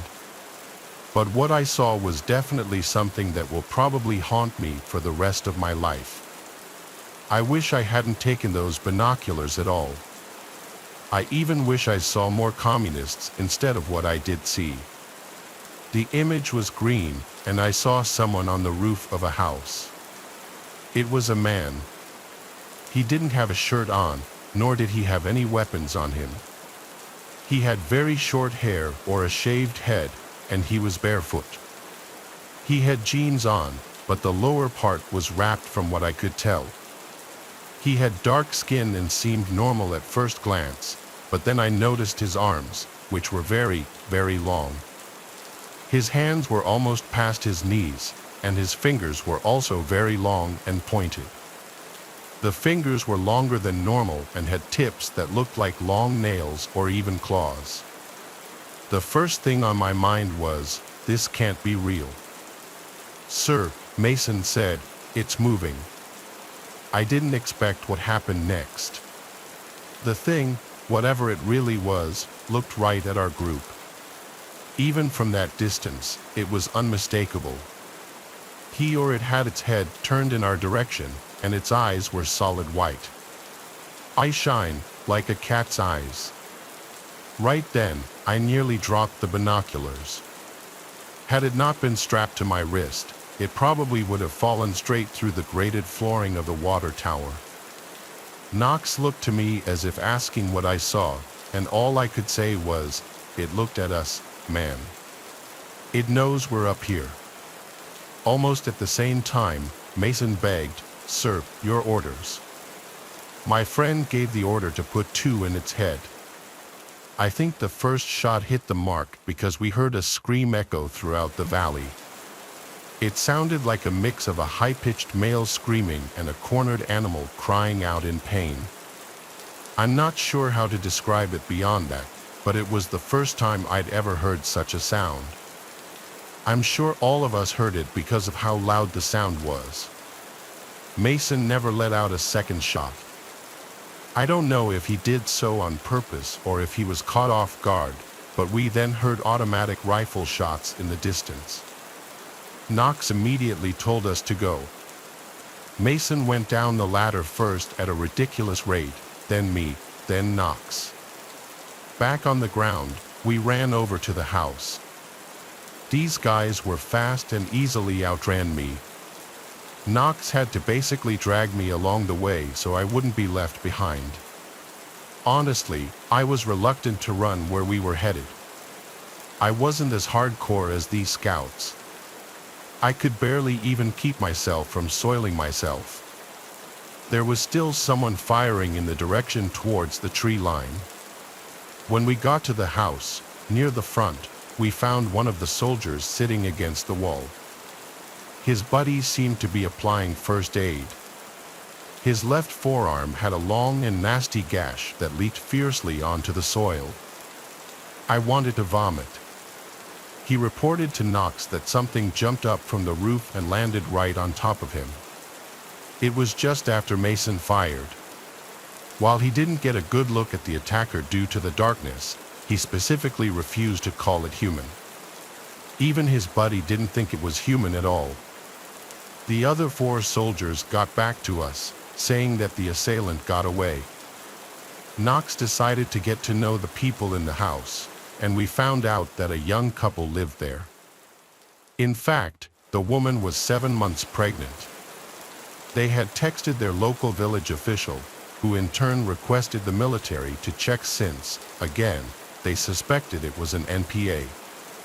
The 3 of us, Knox, Mason, and me never told anyone, even the couple, what we saw that night. We simply stated it was a machete-swinging communist trying to rob the couple. After all, the NPAs were known to resort to banditry. A while after that, we finally made our way to the cell site. I simply couldn't stop shaking. When we got there, I immediately got to doing my necessary repairs. Knox and Mason stuck to their story when the rest of their platoon asked about it regarding the recent encounter. They never mentioned anything about the man's description or the strange animal sound. After working an all-nighter and making sure the cell site was operational, Knox and his men minus the injured one took me back to the town where I had parked my car as soon as daybreak came. As his men loaded the damaged equipment I replaced into my car, Knox talked to me. At first, he was trying to joke around, saying I could probably enlist in the regular army now since I had some first-hand experience. I went along with this for a moment, hoping to forget about the strange incident. But inside, I was utterly horrified. However, before I was able to drive away, Knox said to me, "Dude, Mason, we saw the same thing you did. You know what it was, don't you?" I never responded, but inside, I think I knew what he was talking about. The aswang, a mythical creature from Filipino folklore, the stuff of a Filipino child's nightmares. The description, the sound, it was the only thing that made sense explaining what the thing was during the Spanish era from the 1500s to 1890. These creatures were said to be once human who were supposedly blessed by the moon priestesses of old called Baba even, so that the people could have the power to fight the Spanish colonizer who had done them wrong. It is said that the Spaniards decided to persecute these priestesses for witchcraft, then spread tales that aswangs attacked locals and foreigners alike. The aswang is a creature said to be able to shape-shift into either a human or an animal, but it is never able to correctly imitate one or the other. As a human, it has leathery black skin and disproportionate limbs. As an animal, like a cat or dog, it is always black and 3 times the normal size. It can neither speak nor do animal calls. It can only grouch out or scream. They usually eat the flesh of recently deceased humans and animals, but have a strange preference for the ill or pregnant women. Pregnant women like the one in the village. They can never become human again, and being in a swang is hereditary. No one will turn if attacked by one, although the wounds they inflict are often fatal. This is what Knox and I were both thinking, but I'd always considered it just that, just folklore. Yet there's no denying that what we saw that night wasn't human. I have never been back to the general area after, while Knox and his team had been dispatched to the south dealing with ISIS members. Before I posted this, I asked them about that night. It's hard to imagine a soldier of his caliber believing in such tales. I find it even harder as I write this to believe what I saw was real. But no matter how hard I try to come up with an explanation, I couldn't, except for the idea that it truly was an aswang, the legend passed down by our forefathers. Knox said to me in reply, "I told you before, you and I both know what the thing was." I go with what I see, and most of the time, I don't have the luxury of time to doubt whatever is in front of me. I don't know if I'll ever know the truth, and I can't be sure if I even want to know.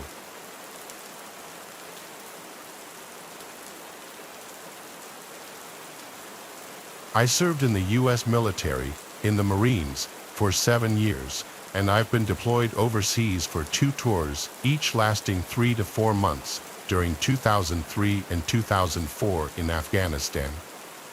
During my second tour in 2004, I remember it was August during a hot summer night in the desert.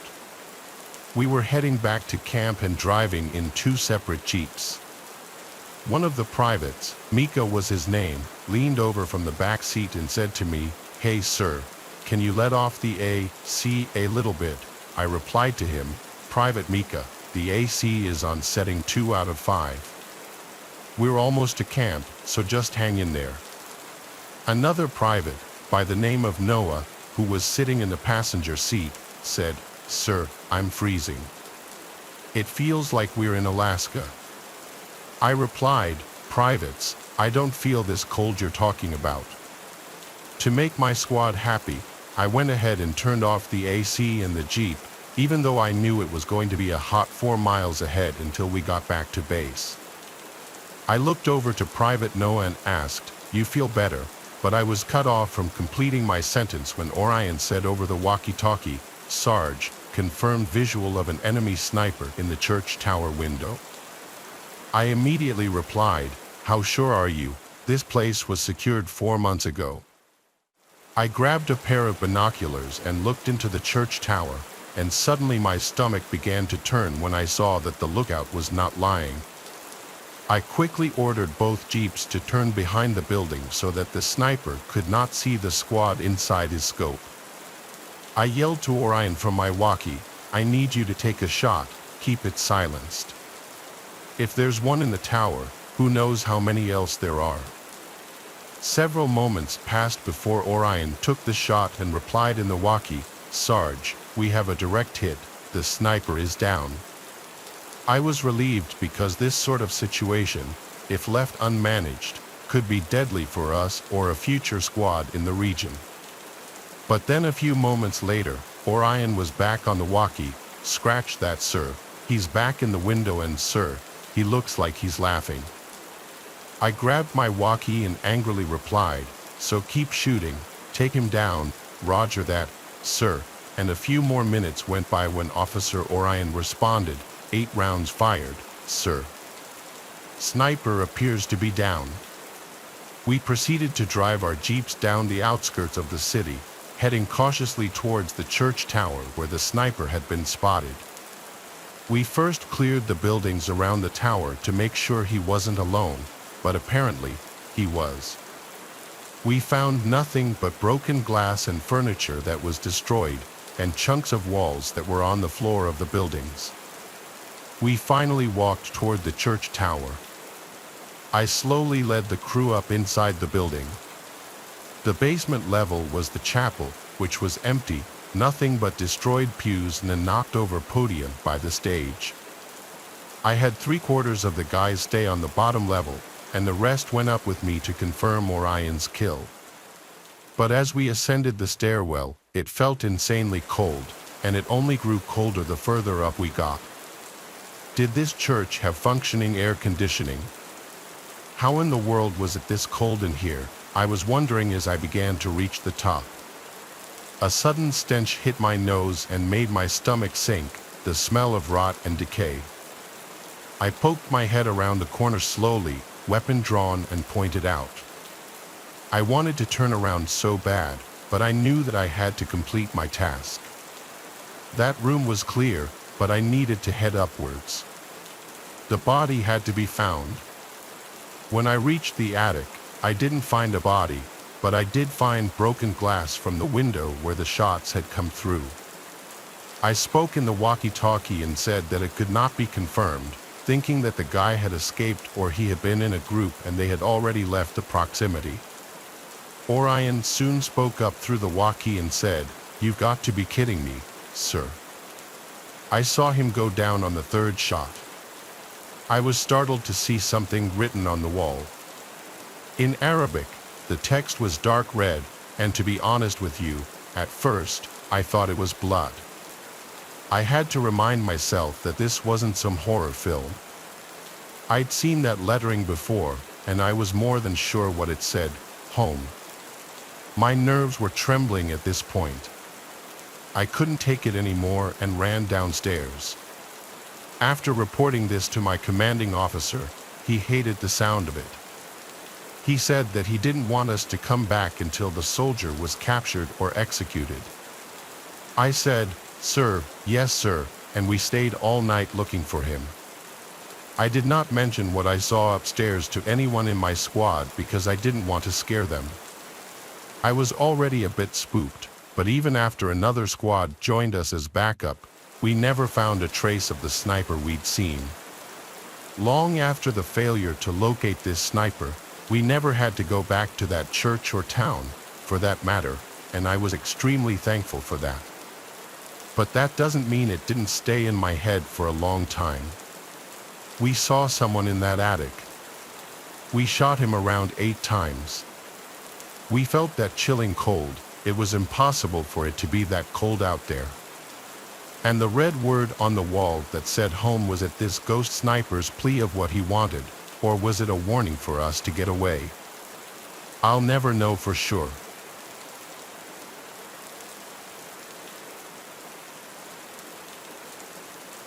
This story did not personally happen to me, but it happened to my father. It takes place approximately 3 years ago near the Stones River battlefield in Murfreesboro, Tennessee. My parents are divorced, and my dad lives in an apartment with a roommate. At the time, my dad was a truck driver. On this particular night, he was driving back home, driving along Stones River battlefield, which was a battlefield during the Civil War. My dad is a history buff, and he often took me and my siblings there since it was a spot he enjoyed visiting. On this night, however, it changed his perspective about this historical landmark. As my dad drove down the road, he saw a group of people waiting to cross the street. But as he got closer, he realized that this group of people were all dressed as Civil War soldiers. My dad's initial thought, of course, was that they were reenactors, not giving any thought as to why they were doing a reenactment this late at night. Maybe they were practicing. He didn't know for sure and didn't even think about it. When my dad approached, he stopped his truck and let them cross the street. But what he saw next terrified him greatly. One of the soldiers had stopped and looked at my dad with cold black eyes and a ghostly pale face. My dad was spooked and just sat there in shock until the soldiers had crossed the street and disappeared like mist on the wind. My father drove the rest of the way home, trying to piece it together and keep his sanity intact. He had no idea what he had just witnessed. He then told me some things that had happened after that, things that scare me more than anything. He told me as he got home, he was video chatting with someone on Skype, and at one point in the night, he got up to go do something, so he left his room. When he returned, the person he was chatting with on the video call asked him something strange. They asked, "Was the person walking around in your kitchen your roommate?" My dad's roommate was gone for the night, and my dad's apartment is very small, so if someone had broken in, they wouldn't be hard to find. My dad began to freak out, immediately thinking that one of the ghost soldiers he saw had followed him home. For the longest time, my dad wasn't a believer in the paranormal, not until this experience. He even discovered that around that area and the battlefield, there were common ghost sightings. So just remember, if you're ever driving by the Stones River battlefield, be careful, as these spirits may follow you back to your place, and they may not be as tame as the ones that followed my father.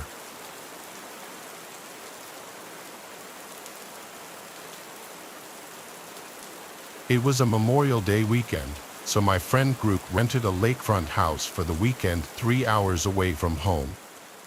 It was cheap because it was in the middle of nowhere in North Carolina. It was Callista, Cara, Zelda, Mia, Cheryl, and myself. We all piled into Cheryl's truck. I was the one to find this place on Airbnb, and what was most appealing about it was the big deck with the hot tub on it that overlooked the lake. There was also a fire pit right by the water with a bunch of Adirondack chairs around it. Everything about it seemed perfect for a few days and nights of getting wasted with some friends. The Airbnb host told me that when we got to the property, there was a hidden key behind the mailbox to unlock the front driveway gate. The driveway was made of gravel and dirt, and it cut through a small opening in the woods, bringing a slight uphill to a bigger opening where the house was. Cheryl parked the truck right next to the front deck. The deck wrapped around the entire house, which was pretty cool. The first thing I did was walk to the back part of the deck and look at the view of the lake. It was very beautiful and peaceful. Too bad we were about to be blasting music and partying. Right as we were done unpacking, everyone cracked open beers, and we wasted no time letting the weekend begin. We played beer pong, cornhole, barbecued, and blasted music for hours. We were really loud because, as far as we knew, this was the only house around here. It's not like there were any nearby neighbors to complain. The phone connection out there was very spotty, so we really were just living in the moment, socializing with each other, not distracted by social media and whatnot. As it was getting darker and we were sitting by the fire pit, we all got startled when a voice came from the edge of the woods. It was some middle-aged woman with short hair. She started yelling at us to lower the music, so someone lowered the volume of the music. The woman started more or less lecturing us, saying how we out-of-towners always come here, litter in the lake, and create nothing but noise. She seemed like genuine white trash. I apologized on behalf of all of us, and one of the girls asked the woman if she lived nearby and if she could hear the music. The woman responded, still in a yell, that she couldn't even hear herself think. She didn't acknowledge the other question regarding if she lived nearby. Then, she just walked away into the woods, like literally into the dark woods. It was so strange. When we were sure she was out of earshot, we all erupted into laughter. As bizarre as the encounter was, we had to make light of it, but it also did put a slight damper on things considering we thought for sure we were far enough away from any neighboring houses to blast music and be loud. But we continued to drink, and pretty soon that concern was forgotten about, and we got loud again. Some immeasurable amount of time passed before a song ended, and it went quiet for a second, and we heard a voice calling out from the lake. We paused the music and listened, and sure enough, a voice was calling out for help in the middle of the lake. We all looked at each other nervously. I stood up and went to the water and yelled out, "Who's out there? Are you in the water?" The voice called back, "Yes, help." Adrenaline started to kick in. There was a kayak leaned up against the deck by the water with 2 sets of paddles. Cheryl and I agreed to paddle out there in an effort to save whoever was out there. We yelled out at them to keep calling out, but as we got in the water, the calls seemed to get further away no matter how deep we got into the lake. After like 5 to 10 minutes of rowing out to the complete darkness of this lake, calling out repeatedly for that man, we heard it was just utter silence. All we could see were the lights from the house sitting at the edge of the lake, and then just darkness in every other direction. It was only the sound of the light splashes of water and then screams, female screams, coming from the direction of the house. They sounded gut-wrenching, like genuine screams of danger. It sounded like more than one, at least 2 of the girls' screams. We immediately started paddling back, even more panicked now. The scream stopped long before we got back to the shore. We screamed out for our friends, but we checked inside and outside of the cabin, and all 4 of them were gone, vanished without a trace. We tried texting and calling them, but we had no bars, of course. Cheryl's truck was still there, so we took it and drove up the road looking for the nearest neighboring house. We found it, a similar opening in the woods that led up a hill and onto a property where we saw a house with the lights on. We went to ring the doorbell multiple times, but no one ever answered. We went to look through one of the windows in the front, and what we saw sent chills up my spine. We could see clear as day into the living room. There was a lamp on in the corner, and in the middle of the room, somewhat close to the window, was that trashy woman we saw who came and yelled at us before. She was standing still, doing nothing, just facing the window looking out at us. She had a borderline angry-looking expression. We yelled, asking for help, but when she wouldn't move, we were too creeped out to stay there and left. As we got back in the truck, about to drive to another house, my phone started vibrating. It was Mia calling me. Thank God. I picked up and asked her they were and what happened, but I could barely get a word in as Mia said there were 2 men with axes in their hands wearing masks over their heads walking towards them out of the woods, and that's why the girls screamed and they all ran away down the road. One of them was currently on the phone with 911, and they were waiting. It was out in the woods right on the side of the road. It wasn't long after that the call disconnected, and I wasn't able to reach him again. So we waited on the side of the road, not far from the house. When we finally saw flashing lights coming down the road, we waved them down and asked them to help us find our friends first. We drove up the road until we saw our friends come out from the woods, waving their hands. We scooped them up and followed the police back to the house. Once there, we collected all of our belongings as Mia and the girls frantically recounted what they had just gone through. Oddly enough, the Airbnb was not broken into, and none of our stuff was taken. There was no sign of any men with axes. We also told the police about the cries for help in the lake, which I believe prompted a search team to come to the scene. By then, we were already long gone from that place. We never looked back. After much persistence and battling with Airbnb and the host, we got our money back for the stay, well, most of it. None of us could ever figure out this situation, like if it was all a trap. If the calls for help from the lake were linked with the men approaching the house with the axes, and if that woman was also affiliated somehow with this. Was it just to scare us out of there, or were they really going to attack us? I don't know, and I don't care. I just don't do remote places anymore after this, and I know the girls won't either.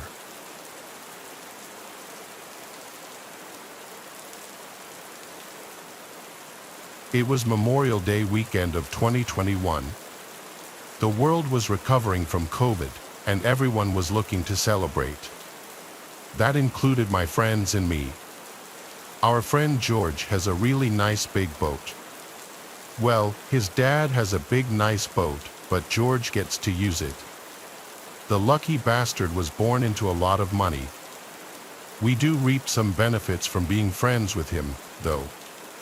Out in the bay was a big boat meetup planned for Memorial Day, so our core group, Grant, Hale, and I, all met up at George's house on the water, and we took the boat out from there to meet up with George's other boat friends. There were a bunch of boats tied together in a shallow part of the bay, and everyone was hopping from boat to boat and walking around in the water with drinks in hand. I was getting really drunk along with everyone else, and unfortunately, that included George.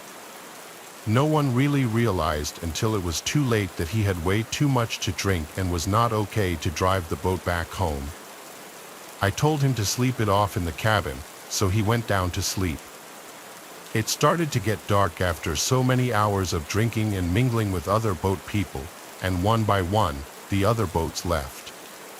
We were the last boat left, just the four of us. I went to check on George, and he was still knocked out.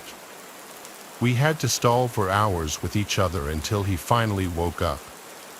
He did seem more sober now, so he started to slowly drive the boat back in the direction of his canal. On the way, we noticed the lights of another boat seemingly following us. George started freaking out, thinking it was the Bay Police. He didn't want to do anything suspicious like speeding up or slowing down, anything that might draw attention, so we kept our speed steady. We made it to the canal, and he lives about 5 minutes up the canal. The boat behind us was still following us up the canal. George was really starting to freak out, worried he'd get a DUI and lose his license, and of course, his dad killing him. The canal is a no-wake zone, so we had to slow it down even more. As we went down the canal, the boat behind us was catching up to us. At this point, we were fully expecting the boat to be a police boat. We started discussing a story to stick to, that we took the boat out and just hung out on the bay. We started hiding all the beer cans, ready to lie completely about having had any beer. We got to George's dock, and he looped the boat around to align it next to it. He did it pretty smoothly for someone who was intoxicated. The boat that was tailing us the entire time approached, and as it began to pass us, we realized it wasn't a police boat at all. It was just a random boat. George said out loud, "Who the hell is this? He knows everyone on his canal, and he said he'd never seen that boat. As it directly passed us, we saw 3 men standing on the back of the boat looking at us. It was honestly in a very aggressive way. George taunted them and said, "What?" None of them responded. Their boat passed us, and they continued to watch us. While we were all relieved it wasn't the police, George was now nervous as to why they followed us all the way down the canal when they don't even live on this canal. I said perhaps it's someone visiting a friend's house for Memorial Day, and he reluctantly agreed and said, "Could be." He tied up the boat to the dock, and we helped the best we could. He said he'd clean it tomorrow. We all went inside his house. His parents weren't home this weekend, he had the place to himself. So we suggested throwing a last-minute pool party, but it was already like 10 o'clock, and there wasn't really any chance of throwing anything big that last minute.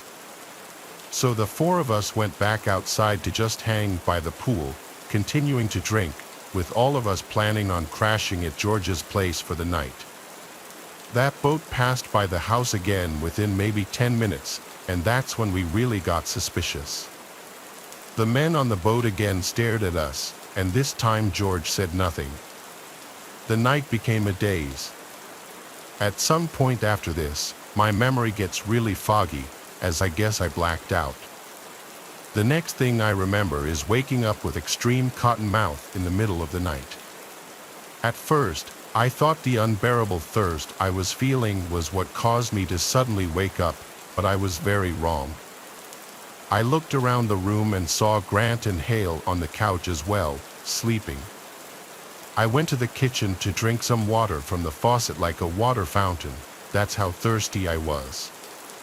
But in the kitchen, I was met with someone else, dressed in a cliché all-black robbery outfit, including a black ski mask, and he was clear as day holding a gun. I didn't scream. He aimed the gun at me and told me not to make a sound. It was an unexplainable feeling, knowing that my existence could have ended at any given moment. And everything would turn black, washed over my body. He said to me in a quiet voice, "Where is the owner of the house?" I whispered, "I don't know." He asked me where the owner's bedroom is, and I shakily said, "Upstairs." He had me lead him upstairs with a gun to my back, threatening to shoot me if I made any sudden moves or calls for help. When I got to the top of the stairs, I realized there were 2 men behind me, not just one. Both of them were in the same all-black robbery attire. I really didn't want to, but I led them to George's room where he was passed out sleeping. The 2 men shut the bedroom door and had me wake George up without making a commotion. George came to reality, looking around the room and momentarily freaking out before one of the men got closer to him with the gun in his face, telling him to be quiet. The man with the gun pointed at George demanded to know where the safe was. George's family is loaded, and their house is huge along with their boat, and it's common for rich families to have a safe somewhere in the house. George led the 2 men and myself to his dad's room, to a certain closet. At this point, they forced him to call his dad to get the combination. George explained to his dad that we were being held at gunpoint and he needed to give the combination. George's dad complied. The 2 men took all the contents inside the safe and put them into a bag. This included savings bonds, cash, jewelry, and various important documents. After this, they ran out of the house. We didn't hear a car speed away or anything, so they must have had a getaway vehicle further away, not on the block. After posting on multiple outlets, including the Ring Neighbors feature and reporting it to local news outlets, no one could identify the 2 men. I think it's fairly safe to say those men on the boat followed us to find out where George lived, since it was a very nice boat and they must have seen potential dollar signs. I'd never been so scared in my life. I actually could have been killed if I made one wrong move.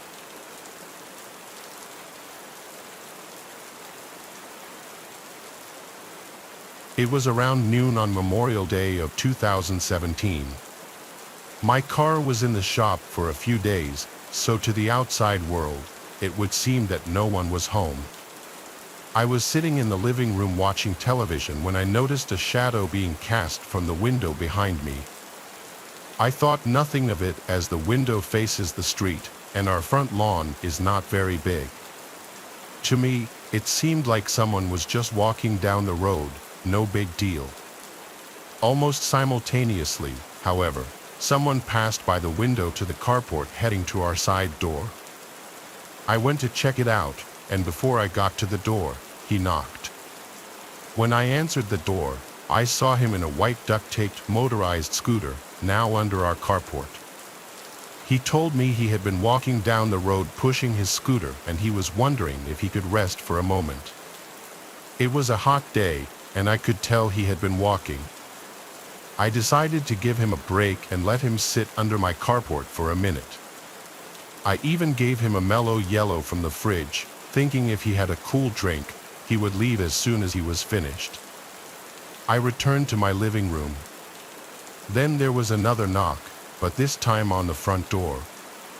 I answered it, and this guy was asking if we were selling a scooter here. I told him no, and he apologized and then walked off. I closed the door and looked outside the window, and saw that the guy in the scooter was still there. At this point, I was really suspicious, as most people would be. I decided to make something up to get the guy to leave by saying my friend was about to be here and that he needed to park there. When I opened the door, I asked him if he was feeling all right now, and he told me he was just resting. Before I could tell him my made-up excuse to get him to leave, the guy from the other door came from around the side of the house. He talked to the scooter guy and said, "Hey man, I've been looking everywhere for you. I thought you might have been stealing these people's scooter." They laughed for a moment and then both walked to the street with the scooter. I closed the door and decided to watch them from my front window.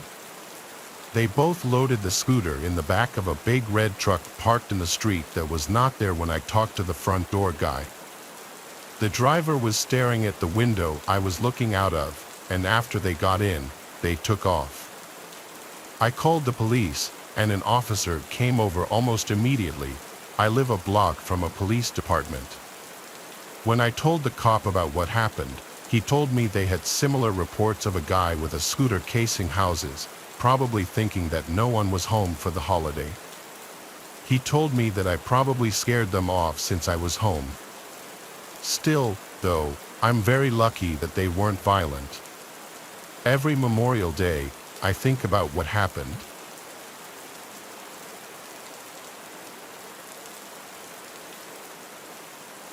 My husband Jack is in the military. We have generally lived on base at every station we have been to because the surrounding towns can be very crime-ridden and sketchy, and with my husband gone most of the time, the extra security is appreciated. I work from home due to us moving so often. One afternoon, I was taking a break, had made a bite to eat, and was snuggling up on the couch with my dog. That's when I heard the sliding glass door open. It was so nonchalant I thought it was Jack. I saw the cat run from the kitchen and a shadow standing near the door entering it. I thought maybe he had come back for something, so I called out for him and was like, "What are you doing home? Did you forget something?" No answer. This is where I just got an eerie feeling. After I asked what he was doing here, I saw the shadow move and heard the click of the sliding door lock. From there, he walked to the laundry room and shut the door. I still had received no response, so I'm sitting on the couch, scared out of my mind, and I call my husband, hoping to hear his phone in the laundry room. I don't hear a ring, but he does answer. I asked him why he came home, and he didn't answer me. All he says is, "That wasn't me. Grab the dog and get in your car." I freak out. After getting off the phone with Jack, I grab the dog and run to my car. From there, I called the military police. Waiting for them was probably the longest 20 minutes of my life. When they got there, they cleared the house and found no one. They asked me to make a statement, and even they were baffled that someone would try this on a base. We still live here. I'm just so scared that he'll come back.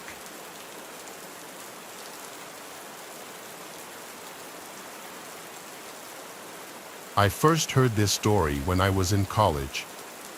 I'd come home for winter break, and I remember it was just me and my dad in the house. I was watching some kind of ghost hunter program on TV just for laughs. I don't really believe in that stuff, though when you watch the programs on TV, they're just so obviously fake. It's too hard for me to let go of my preconceptions and just watch and try to get into it. My dad was the same way, so I thought. He didn't seem interested in the paranormal or anything. He was kind of the guy who would scoff at anything supernatural. The program I was watching flipped to a commercial, and I casually got up and found my dad in the kitchen. Kind of out of the blue, I asked him, "Hey Dad, do you believe in ghosts?" His reply was so casual it shocked me. "Really?" I asked, a bit taken aback. "It just doesn't seem like you." He shrugged his shoulders and mulled over what I had just said. "Yeah," he replied, "eventually, but I know ghosts are real. I've met one." Upon hearing this statement, I had to know the story. You see, my dad is like me, he likes to tell stories. I could retell most of his stories from memory.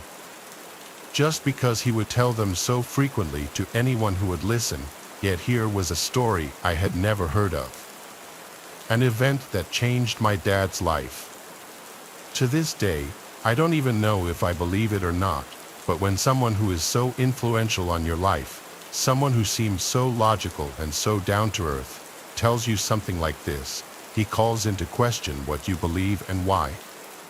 Though he never brings it up, when I talk to him about it, he swears it's completely true, no exaggeration and no doubt in his mind about what happened. So here it is, from his point of view. I was back in the house in Tacoma where you grew up until you were about 4.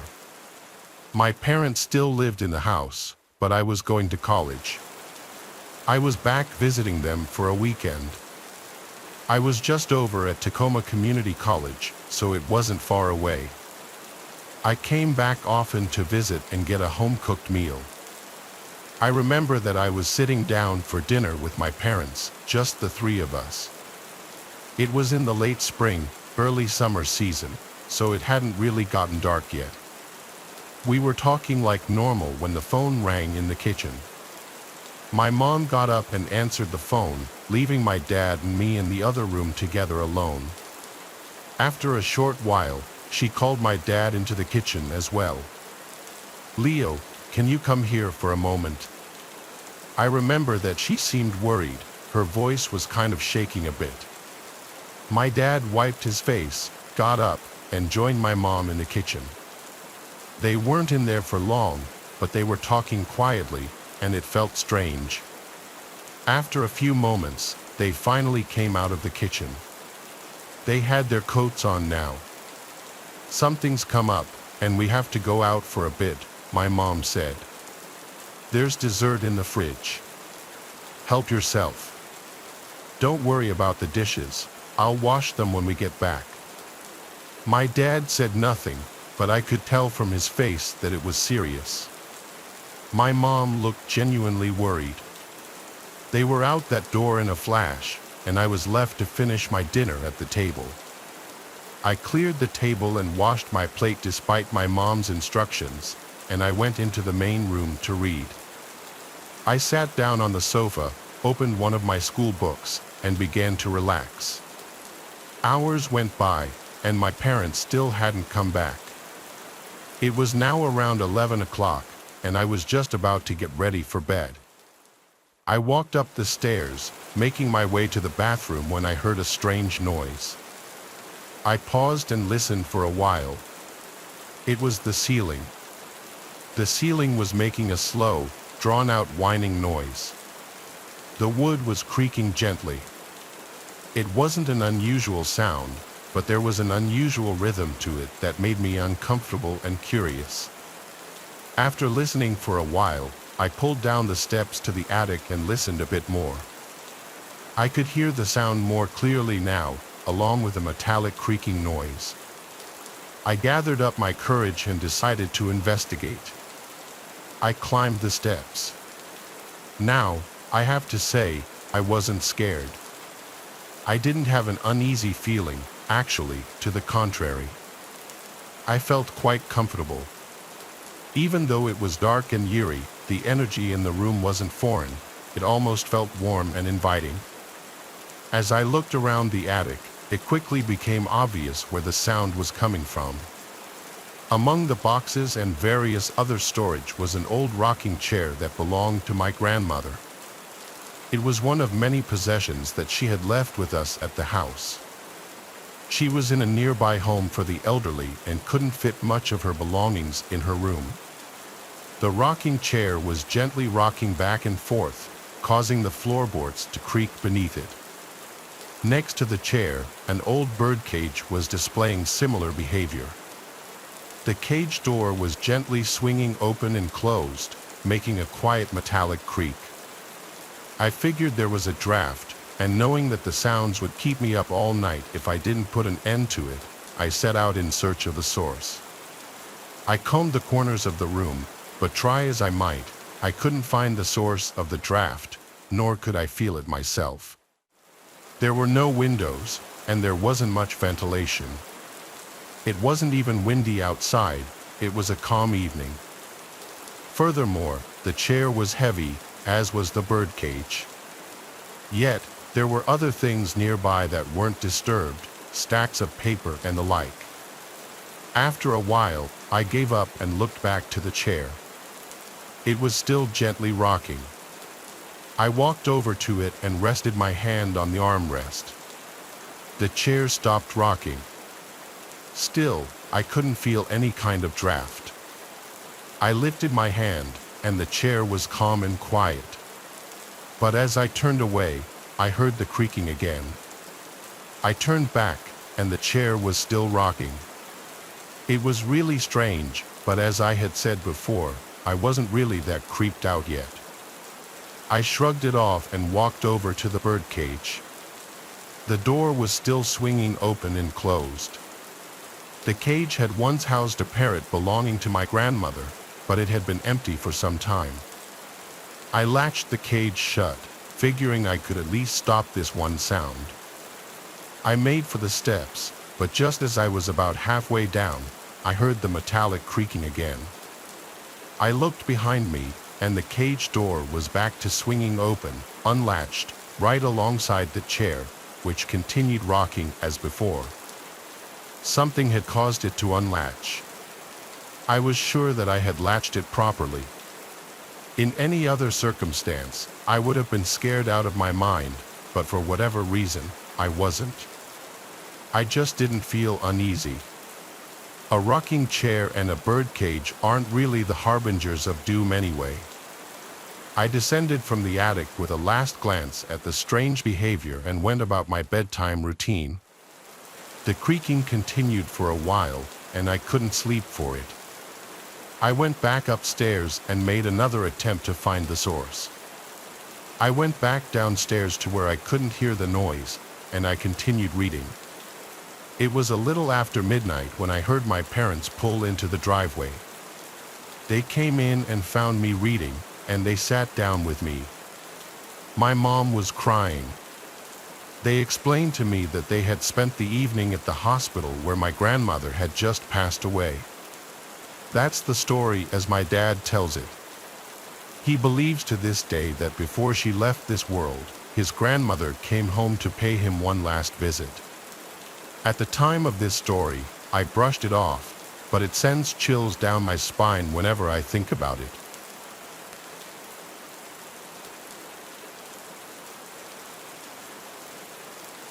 My younger brother and I have childhood friends that go to the beach with our moms for Memorial Day weekend every year. We've been doing this since before my younger brother was born. On our trip about 2 years ago, we had just arrived at the condo complex that we were staying at and had begun to unpack. We were on the first floor, so only 2 flights of stairs to get to our condo. There was some kind of construction happening a few floors above us, so there were trucks and workers. We had finally finished unpacking our stuff, and we were headed down to the beach when I remembered that I left my purse in the car. My mom gave me the keys, and they went down to the beach while I went to the car to grab my purse. But while I was getting it, an old pickup truck pulled into the parking lot, and an older man got out. He had paint on his shorts, so I figured he was a worker. But me, at the time being a teenage semi-petite girl, kept my eye on him. I got my purse, locked the car, and then started heading back to the stairs. I should also mention that the stairs were outside, open for everyone to see. The man started following me up the stairs, but he was several steps behind me.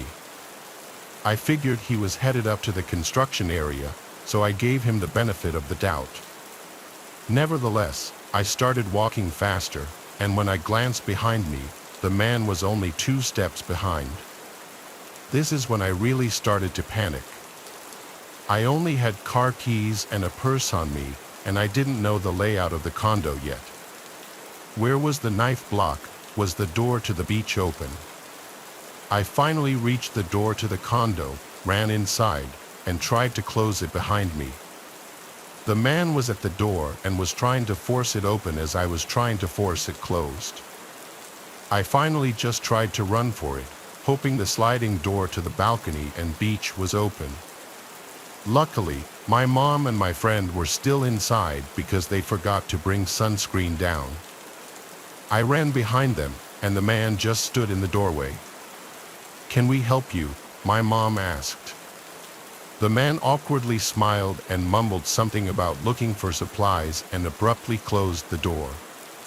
After I calmed down, we went back to the parking lot, and his car was gone. I'm confident that the man thought I was going to be alone in that condo with him, and I don't like to think about what could have happened if my mom and friend weren't there.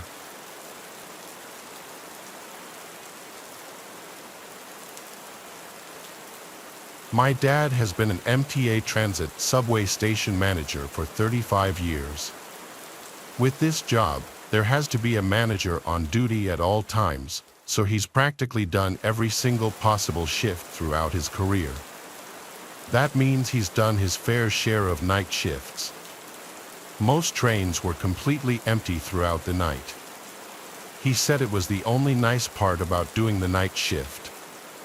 He has a series of funny and weird night shift stories to tell, but there's one downright horrifying one.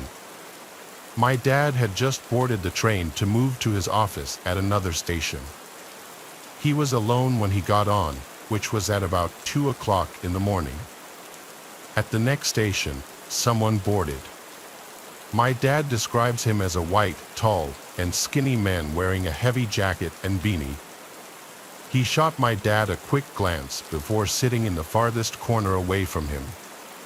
My dad said that he felt uncomfortable as the guy kept looking up at him every so often. When my dad's stop came, he got off, as well as the other man. He walked to his office door, unlocked it, and looked behind him. The man in the jacket was pacing around only about 50 feet away. My dad stepped into his office, shut the door, locked it, and sat at his desk. 5 minutes later, someone started to try and turn the doorknob. After the person on the other side of the door realized it was locked, they started to knock softly. My dad called out, "Who is it?" and they responded, "I want to talk." He told whoever it was to go away. He says he knew trouble when he saw it. He had a good feeling it was the guy from the train, as this station at a time like this was apparently always completely empty. My dad told the guy to go away. He continued to knock for a good 5 minutes. My dad finally pulled up the security camera screens and brought up the camera pointed at his office door. Sure enough, it was the guy from the train, wearing the jacket and beanie. Coincidentally, as soon as my dad brought up the camera, the man walked away. So, my dad did whatever his work consisted of for about half an hour in that office before leaving to catch the next train. He checked the camera to make sure that the weird guy wasn't out there. He locked up and walked down the stairs to the train platform, where he got on the train right away. Looking out the window, he saw the guy from before walking down the stairs to the platform and then stepping on the train into the same car as my dad. He sat down on the opposite side, a few seats to the right. My dad tried to look away and pretend not to notice him, but he knew the guy was staring at him. He at one point gave in and stared back, giving a slight nod and smile in some sort of truce attempt before looking away again. The man stared at my dad the whole ride to the next station, but my dad never looked back at him once after the first time. Now, you may be asking, why didn't he try to forcibly get the guy to back off? Well, despite my dad's intimidating size, he's always been a complete teddy bear, no bark and no bite. Plus, he says he feared that the guy was armed and that one small motion could lead to death. When the train stopped at the station, my dad practically ran all the way back up to the streets, constantly glancing over his shoulder. And yes, the man from the train was following him. My dad had to find the first public building still open to try and escape. He found a Wendy's that was open and stepped inside. He sat and watched as the guy following him walked up to the window, stopped, and stared my dad down through the glass for about 10 seconds before turning around and walking across the street and then down the sidewalk. My dad said he ate, waited a little longer, then left the Wendy's to get to his third and final station for the night. The scariest part, when my dad was in his third office, as he was checking the security cameras out of paranoia of the situation, he caught the guy from the train pacing around the outside only about 30 feet from his office. He then stopped, looked up at the camera, and, according to my dad, literally froze and stared for no less than a minute. When he finally lowered his head, he walked away out of the station to never be seen by my dad again. My dad doesn't know if he was followed after leaving the Wendy's, but that would only make sense. The guy was clearly disturbed, possibly homeless, or dangerous. Who knows what he actually wanted with my dad?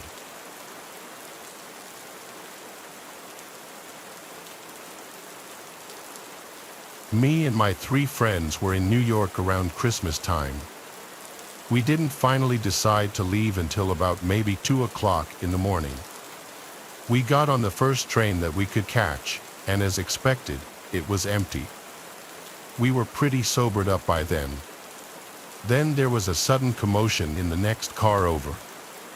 We had peeped through the glass in between the cars and there were 2 hooded men, or maybe teenagers, standing obnoxiously close to a woman sitting in one of the seats who was screaming for help. I suggested that we go over and kick their asses, but as me and a buddy got a closer look, we saw they were armed with handguns. I pushed all my friends to get to the next car over, away from the armed men.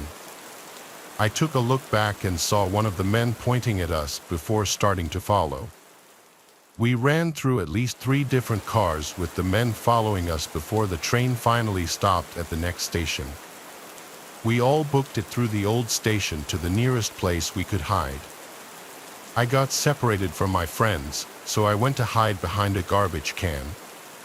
I could hear my chaser's shoes hitting the tiled floors, so I knew I had no time to find a better hiding spot. I peeked through the opening at the top of the bin. I could get a better look at them now. One was black, the other was Indian, and they were both really young looking. I was sure they were only trying to rob us until I heard one of them say, "If you find them, kill them." I hope you understand why I almost gave away my position in reaction to hearing this, with a gasp and almost pulling the garbage bin down with me as I returned to cover it. I consider it a miracle neither of them caught me. They left the area. I took notice that they didn't have their guns drawn at that moment. I ran in the opposite direction of the two and quickly caught my friends who were waving me over from behind a large pole. I took cover with them behind another pole not far from that one, and we waited for as long as we thought necessary. The big shock to the story, though, was when we caught a glimpse of the woman from the train, who we thought was being threatened by the two men, walking over in the direction of the men and then calling something along the lines of, "Where are they? Don't tell me you didn't get them." The two men reappeared from beyond a corner, walking over to the woman. The rest of what they said was too low to pick up on. They walked back down the stairs to the platforms and, as we could guess, waited for another train to run their trap again. At the very least, we called the police and reported what was going on, but I have no idea if they were ever caught.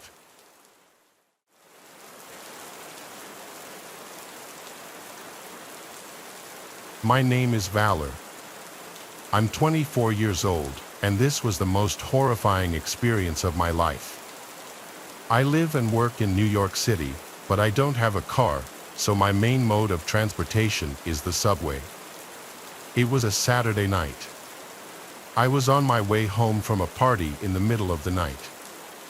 I did this about every other weekend, so I was completely fine with taking the subway alone at night.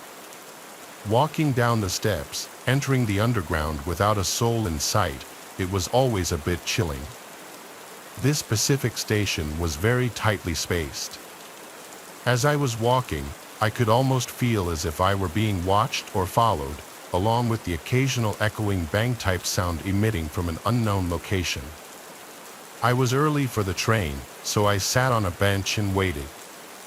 This is something straight out of a horror movie. I heard this exact phrase, "Over here, buddy." There was somebody standing on the tracks inside the tunnel, poking his head out and looking at me. It was a filthy-looking man, I'd say in his early 40s. He gave me a smile, a horrible yellow smile with at least 3 teeth missing, and I could tell that even from where I was sitting. I did the best I could to pay no attention to him, but he wouldn't go away. There was laughing coming from inside the tunnel, and then another disgusting-looking man stuck his face out as well. This man gave me a nasty smile as well before telling me to come hang out with them in the tunnel. The way they stared at me, though, their eyes wouldn't even move, it's as if their sight was locked onto me. I resumed doing the best I could to ignore them and just wait for the train. I noticed in my peripheral vision that one of the men moved away into the tunnel, returning moments later with another face. I had to look again. There was a third face, but this one was hunched over and lifeless. It looked like one of the men was holding the guy's face up. The sound of the train approaching felt like 1,000 pounds off my shoulders. I got up, ready to board the train, but when I got closer to the edge of the platform, I nearly threw up at the sight. The two men were going back into the tunnel, and the second man in the back was holding something in his hand, a head, just a head, like a decapitated head. They disappeared from sight onto the side of the tunnel as the train stopped. I got into the first car, planning on warning the conductor, but no later than after we left the station. I didn't want to be there a second longer. As the train began to move, I saw legs moving down the stairs to the platform, but that was it. I didn't get to see who it was. But what I did get to see as the train moved into the tunnels was a glimpse of a group of men hunched up against the railing, inches away from the train window, and they were all looking right at me. I knocked on the conductor's door like a madman, screaming it was an emergency. He opened up, and I explained what I just saw. He radioed to somebody in charge of the station as well as another higher-up of the company, who I'm sure took care of it or contacted the proper authorities or security, whatever. It seemed to take ages for my stop to come, but when it did, I practically had to hop in my walk from relief. I have since been to one party at the same friend's house, but I skipped that station. I decided it was worth it to take the extra long walk to the next station. I don't know if weird shit happens often in the subway at night. In my experience prior to this incident, it never did. But after this experience, I think I should say you should be extremely cautious when in an isolated place like a subway station late at night.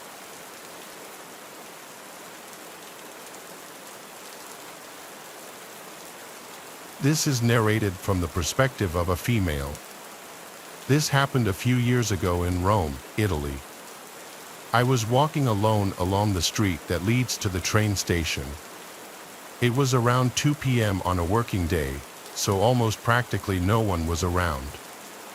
There were not many shops either on that street, and the few that existed were closed. A man was walking in my same direction just a few meters ahead of me. Casually, he turned back and noticed me. It was one of those instinctive reactions that you cannot conceal.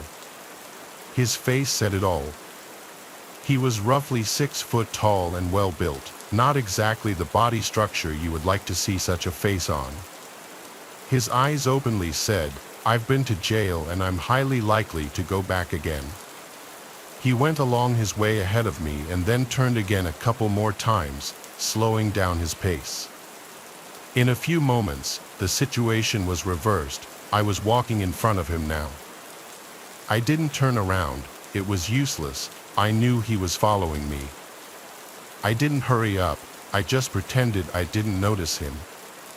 I was listening to the radio on my smartphone with earbuds in and just simply kept on doing it. But you can imagine just how much I was panicking on the inside, all alone on the street with a 6-foot-tall criminal walking after me. I kept walking, struggling to the very last bit of my soul, acting as if nothing was happening, while desperately searching for an escape out of the situation. Then, after a few more minutes like this, I saw 2 men talking vivaciously outside of their shop.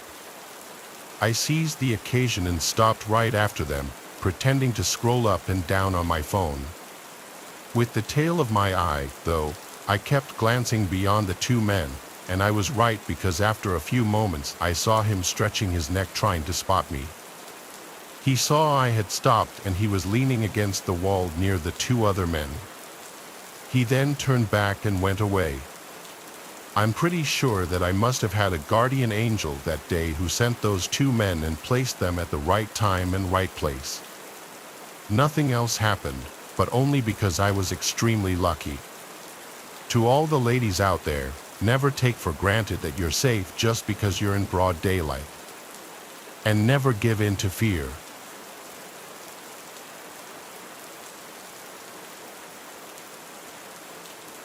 I come from a small town in Pennsylvania, and I've lived here all of my life. I'm 17 years old, and the time this story took place, I was around 14 years old. My memory around this is a little hazy because I don't like to talk about it, but I figured I'd let out any dark feelings I still get by it. It may not be considered a scary story, but to me, this was probably one of the most scariest things that I've ever been through. At the time this happened, I was an 8th grader in middle school.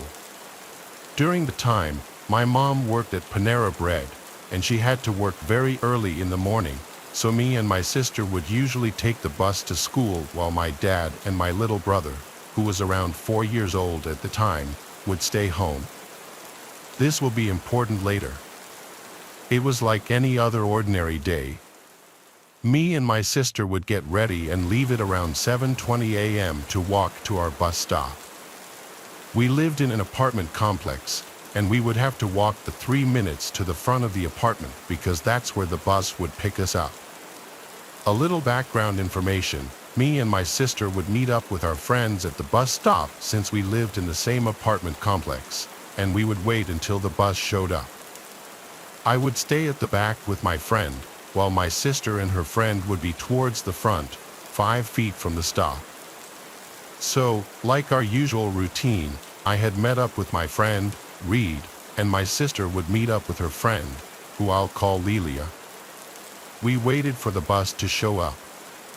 Me and Reed would always see this boy, who I'll refer to as Scott. He was a year younger than us, and he would always run across the street to our bus stop to get a seat since we would be the first to be picked up. This was because by the time the bus driver would pick him up, he'd be the last person, and there would be no seats left for him to sit at. So he began to run across the street, and we were used to seeing him run across like that. Reed and I would always laugh at the way he ran, but wouldn't pay any more attention after he made it across. This will also be important.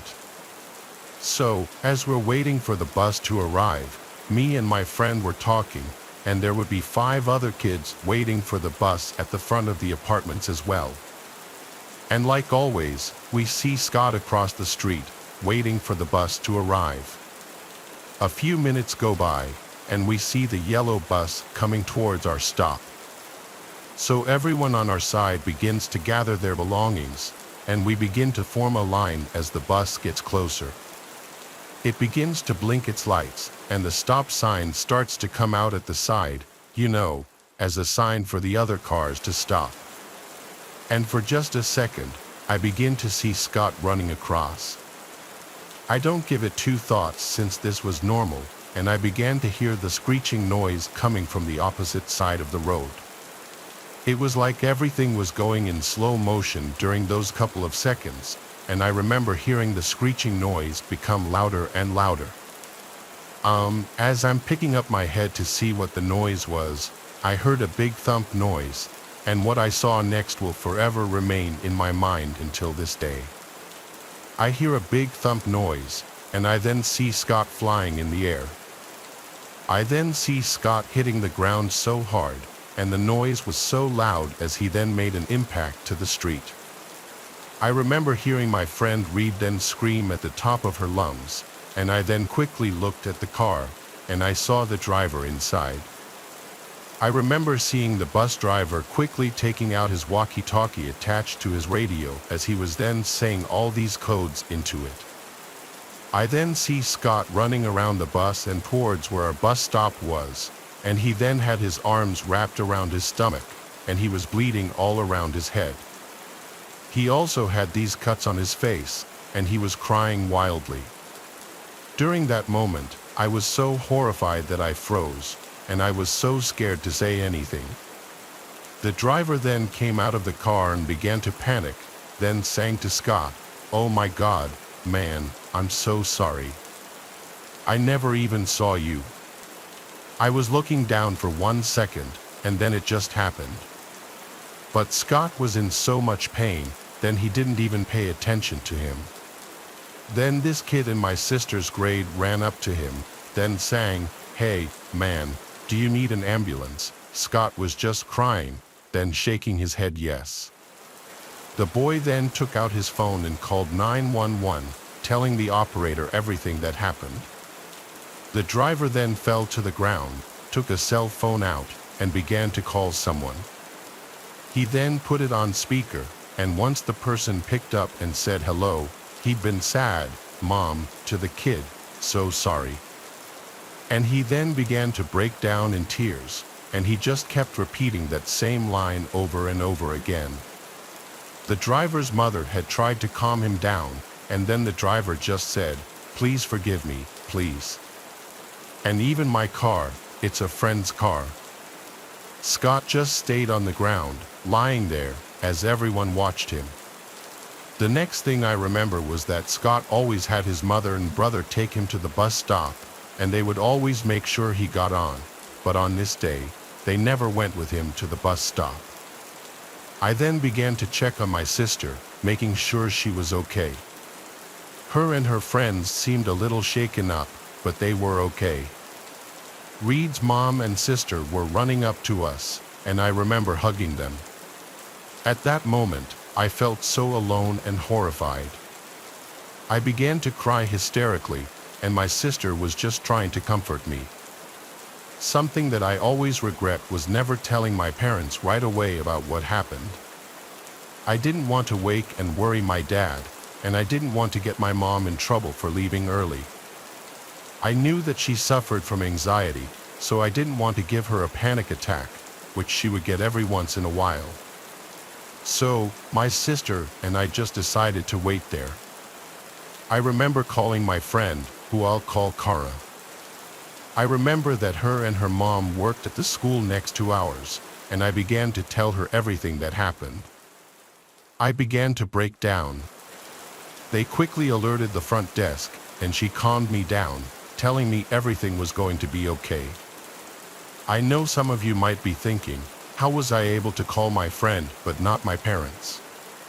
But during that moment, I just felt the need to call Cindy because she was who I trusted at the time, and we're still friends to this day. About 20 minutes later, the ambulance arrived. They began to check Scott and treat him while he was lying on the ground, still crying and in pain. 10 minutes passed, and I began to come at ease. They started to place him on the stretcher. I remember seeing his mom and brother running with a paramedic towards him, and they had the most worried and horrified faces that I've ever seen. I began to feel so sad for them. Reed, my sister, and I thought it would be okay if we went to school just to try and take our minds off of everything that happened and all of the horror we witnessed 40 minutes ago. We were at our bus stop for almost an hour, and we still got picked up at the next stop and then immediately went to school. I remember the staff waiting there for us and separating the apartment complex bus stop kids, escorting us to the library. I won't go into too much detail, but they pretty much stated that we could stop by the counselor's office anytime during the school day, and if we wanted to leave school, we were able to. After that event, I didn't take the bus for 4 months and was dropped off. I didn't want to cross the street, and whenever I would hear a tire screech, I would always jump and begin to get a cold sweat. A few months later, I began to feel better and continued to live a normal life. After that, Scott didn't go to school until months later, until he was finally okay, towards the end of the year. Like I said, I know this wasn't the typical stalker story, but this was one horrific event that I went through, and I never want to go through it again. But remember to stay safe out there. I really hope many people don't ever have to witness what I and the other kids had to see that day. It was truly awful.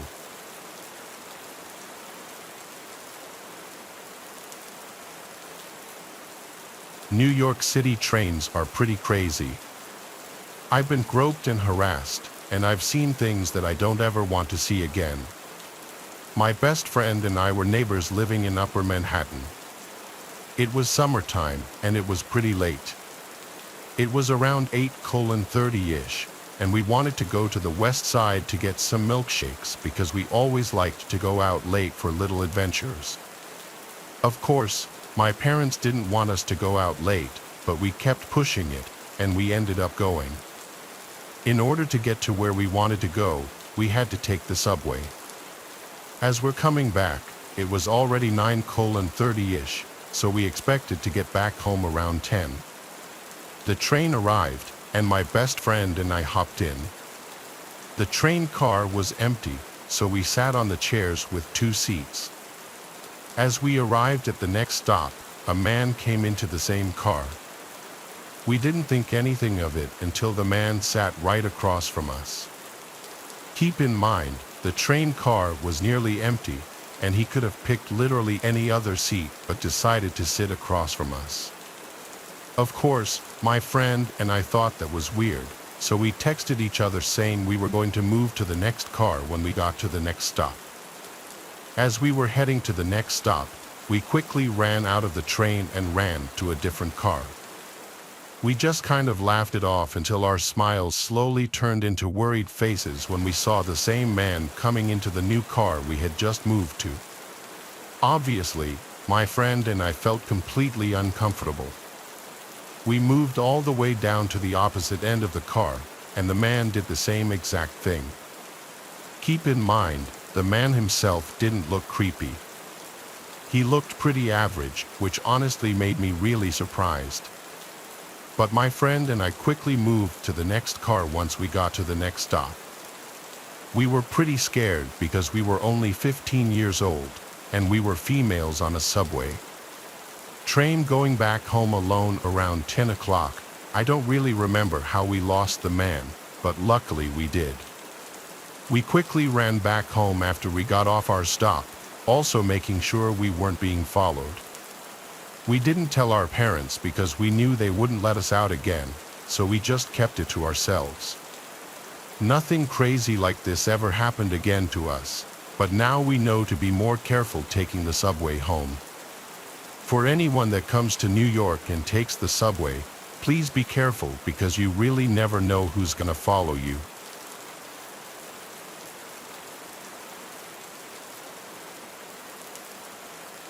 I'm a student in Rome and I live about 2 hours away from it, so whenever I have to go there, I have to go by train.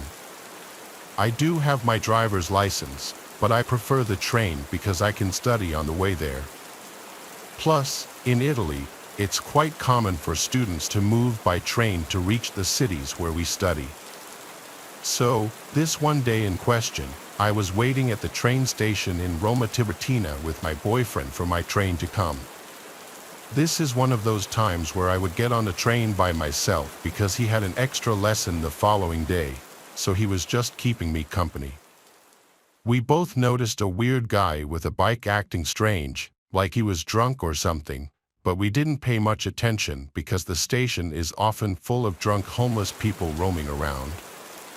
Here's why he never lets me go alone to the station, especially at night. So, we sat and waited for my train, and when it finally arrived, I got up, kissed my boyfriend goodbye, and got on the train. I did notice the guy with the bike standing in line behind me to get on the train, but I honestly didn't give it that much thought. After all, lots of people took my same train, and there were often drunk people trying to board without a ticket. When I got on the train, it was packed. No matter how many carriages I passed, I couldn't find a seat, so I just sighed and decided to go sit by the train door. I don't know about other countries, but here in Italy, some trains have a little seat by the door that you can unfold. So, I unfolded one of those and sat there, taking out my history book and starting my long study session. About 5 minutes into my studying, I felt something on my cheek. It was a hand. I raised my gaze from my book, and there he was, the guy with the bike. I immediately jerked his hand away from my face and asked, who are you and what do you want? He simply just stood there smiling, so I asked again, who are you? He then looked me dead in the eyes, still with that creepy grin, and said, I'm no one. I'm just a dude. Wanna have some fun? I didn't even bother answering. I just started picking up my stuff to leave, but then he put his arm right in front of me, blocking my way into the carriage. So, I grabbed his wrist, dug my nails into it, and then jerked it away, freeing my passage to the much more crowded carriage where he couldn't do anything to me. I tried to look for the ticket inspector to get some help, but he just kept following me. One very kind man noticed the creep was following me, so he offered me a seat and told me to stay there while he went to look for the inspector. I sat down and waited. I honestly thought that I was safe, that he wouldn't try to do anything in front of so many people, but I was wrong. He started going back and forth along the corridor of the carriage, and every time he passed me, he would try to touch me. He would caress my shoulder or face or even try to go to my breasts, despite the fact that I kept jerking his hands away. Everybody just watched and said nothing, absolutely nothing, to help me. After a while, the man came back with the ticket inspector and the creep ran away in the opposite direction. The inspector came up to me, and I showed him a picture of the dude that I'd managed to take, telling him that he was following me and touching me. So, the inspector went after the creep and eventually caught him a few carriages forward. He then proceeded to call the police. The police came to the next station, and while waiting, The creep was placed near his bike by the door with the inspector constantly watching him. At the train station, 2 officers had to literally lift him out of the train because he was resisting, saying that we were friends and that I obviously liked his attention. But he got arrested anyway. And the worst part of all this, no one even dared to help me on that train when he was trying to touch me in front of everyone. There was even a woman who said I must have done something to turn him on. So, even though I was just a student minding my own business, just sitting there looking at my books, in her mind, I must have done something to turn him on. Still to this day, I can't believe I was the one being blamed for his creepy behavior. Seriously, what the?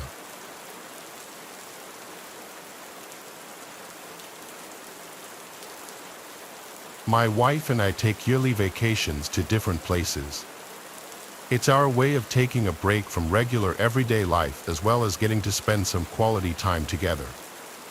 This year, we had a cabin booked in Washington State. It was far out and described online as being quiet and peaceful, away from any other places or people. Most of our life is in crowded cities, so this sounded great for us. When we flew in, we walked to a grocery store to pick up what we needed, then took a taxi out to the cabin. We didn't rent a car because we knew we'd only be there for 3 days, so we wanted to spend it just at the cabin. If we changed our minds or needed anything else, we could always just order an Uber. The taxi ride was just over an hour from the town we landed in. Most of the drive was between huge mountain ranges and tree-covered landscape. It was really beautiful and got us both excited for our stay. Then at just about 7 p.m., we arrived at the cabin. It was completely alone in the middle of the forest. Even the driveway leading to it wasn't much more than some tire tracks in the dirt. We got out, paid the taxi, then brought our stuff inside. The cabin itself was small. There was the main floor that had the kitchen and living room, with a ladder leading up to a loft area that had the bed in it. The bed area on the loft was short, though. You literally had to crawl into the bed, kind of like one you'd see in a tiny home. Anyway, we unpacked the groceries and made a very quick dinner since we were tired from the flight. Then we opened a bottle of wine to settle in for the night. We lit up the fireplace and chatted about how we were looking forward to the next few days. It was around 11 p.m. at this point, and as we talked, we both suddenly heard something outside. Someone was walking in the grass near the cabin. It was loud too, like they were really close. My wife looked nervous, so I tried to put a brave face on and told her it was fine. I got up and looked out the window. It wasn't until then that I realized how dark it had gotten outside. I looked around, seeing nothing but large trees everywhere and pitch-black darkness around them. I told her I didn't see anyone, then went over to the front door and opened it, stepping onto the porch and turning on the outdoor lights. All I could really see out there was a small portion of the driveway, but I didn't see anyone there either. The forest was very calm and quiet too, so if they were still walking around, I felt like I would have been able to hear them. I went back inside and asked my wife if she heard the footsteps anymore, but she said the sound didn't seem to fade out. It just stopped suddenly from somewhere behind the cabin. My brave act was starting to fall through, and I told her to go up to the loft and stay quiet while I figured out what was going on. I went around and checked all the windows again, not seeing anything. So, I went back to the front door. I was preparing myself to go back outside when a sudden thump shook the cabin. I looked up at my wife, who was looking up at the ceiling. Someone was on the roof of the cabin. I stayed inside and called the police, going over lengthy directions on how to get to the cabin we were at. Over the course of the hour that we had to wait, we could occasionally hear a few footsteps walking across the top of the cabin. About 45 minutes into the wait, though, We heard their boots hit the ground, followed by them calmly walking away. I looked out the window once more, seeing their outline disappearing into the forest. Police took our report and gave us a ride into town, where we spent the rest of our vacation. What that person was doing miles away from civilization in the middle of a forest is terrifying, seeing as they were likely waiting for us to either go to bed or go outside. We're just thankful that we got out of there before something else could have happened.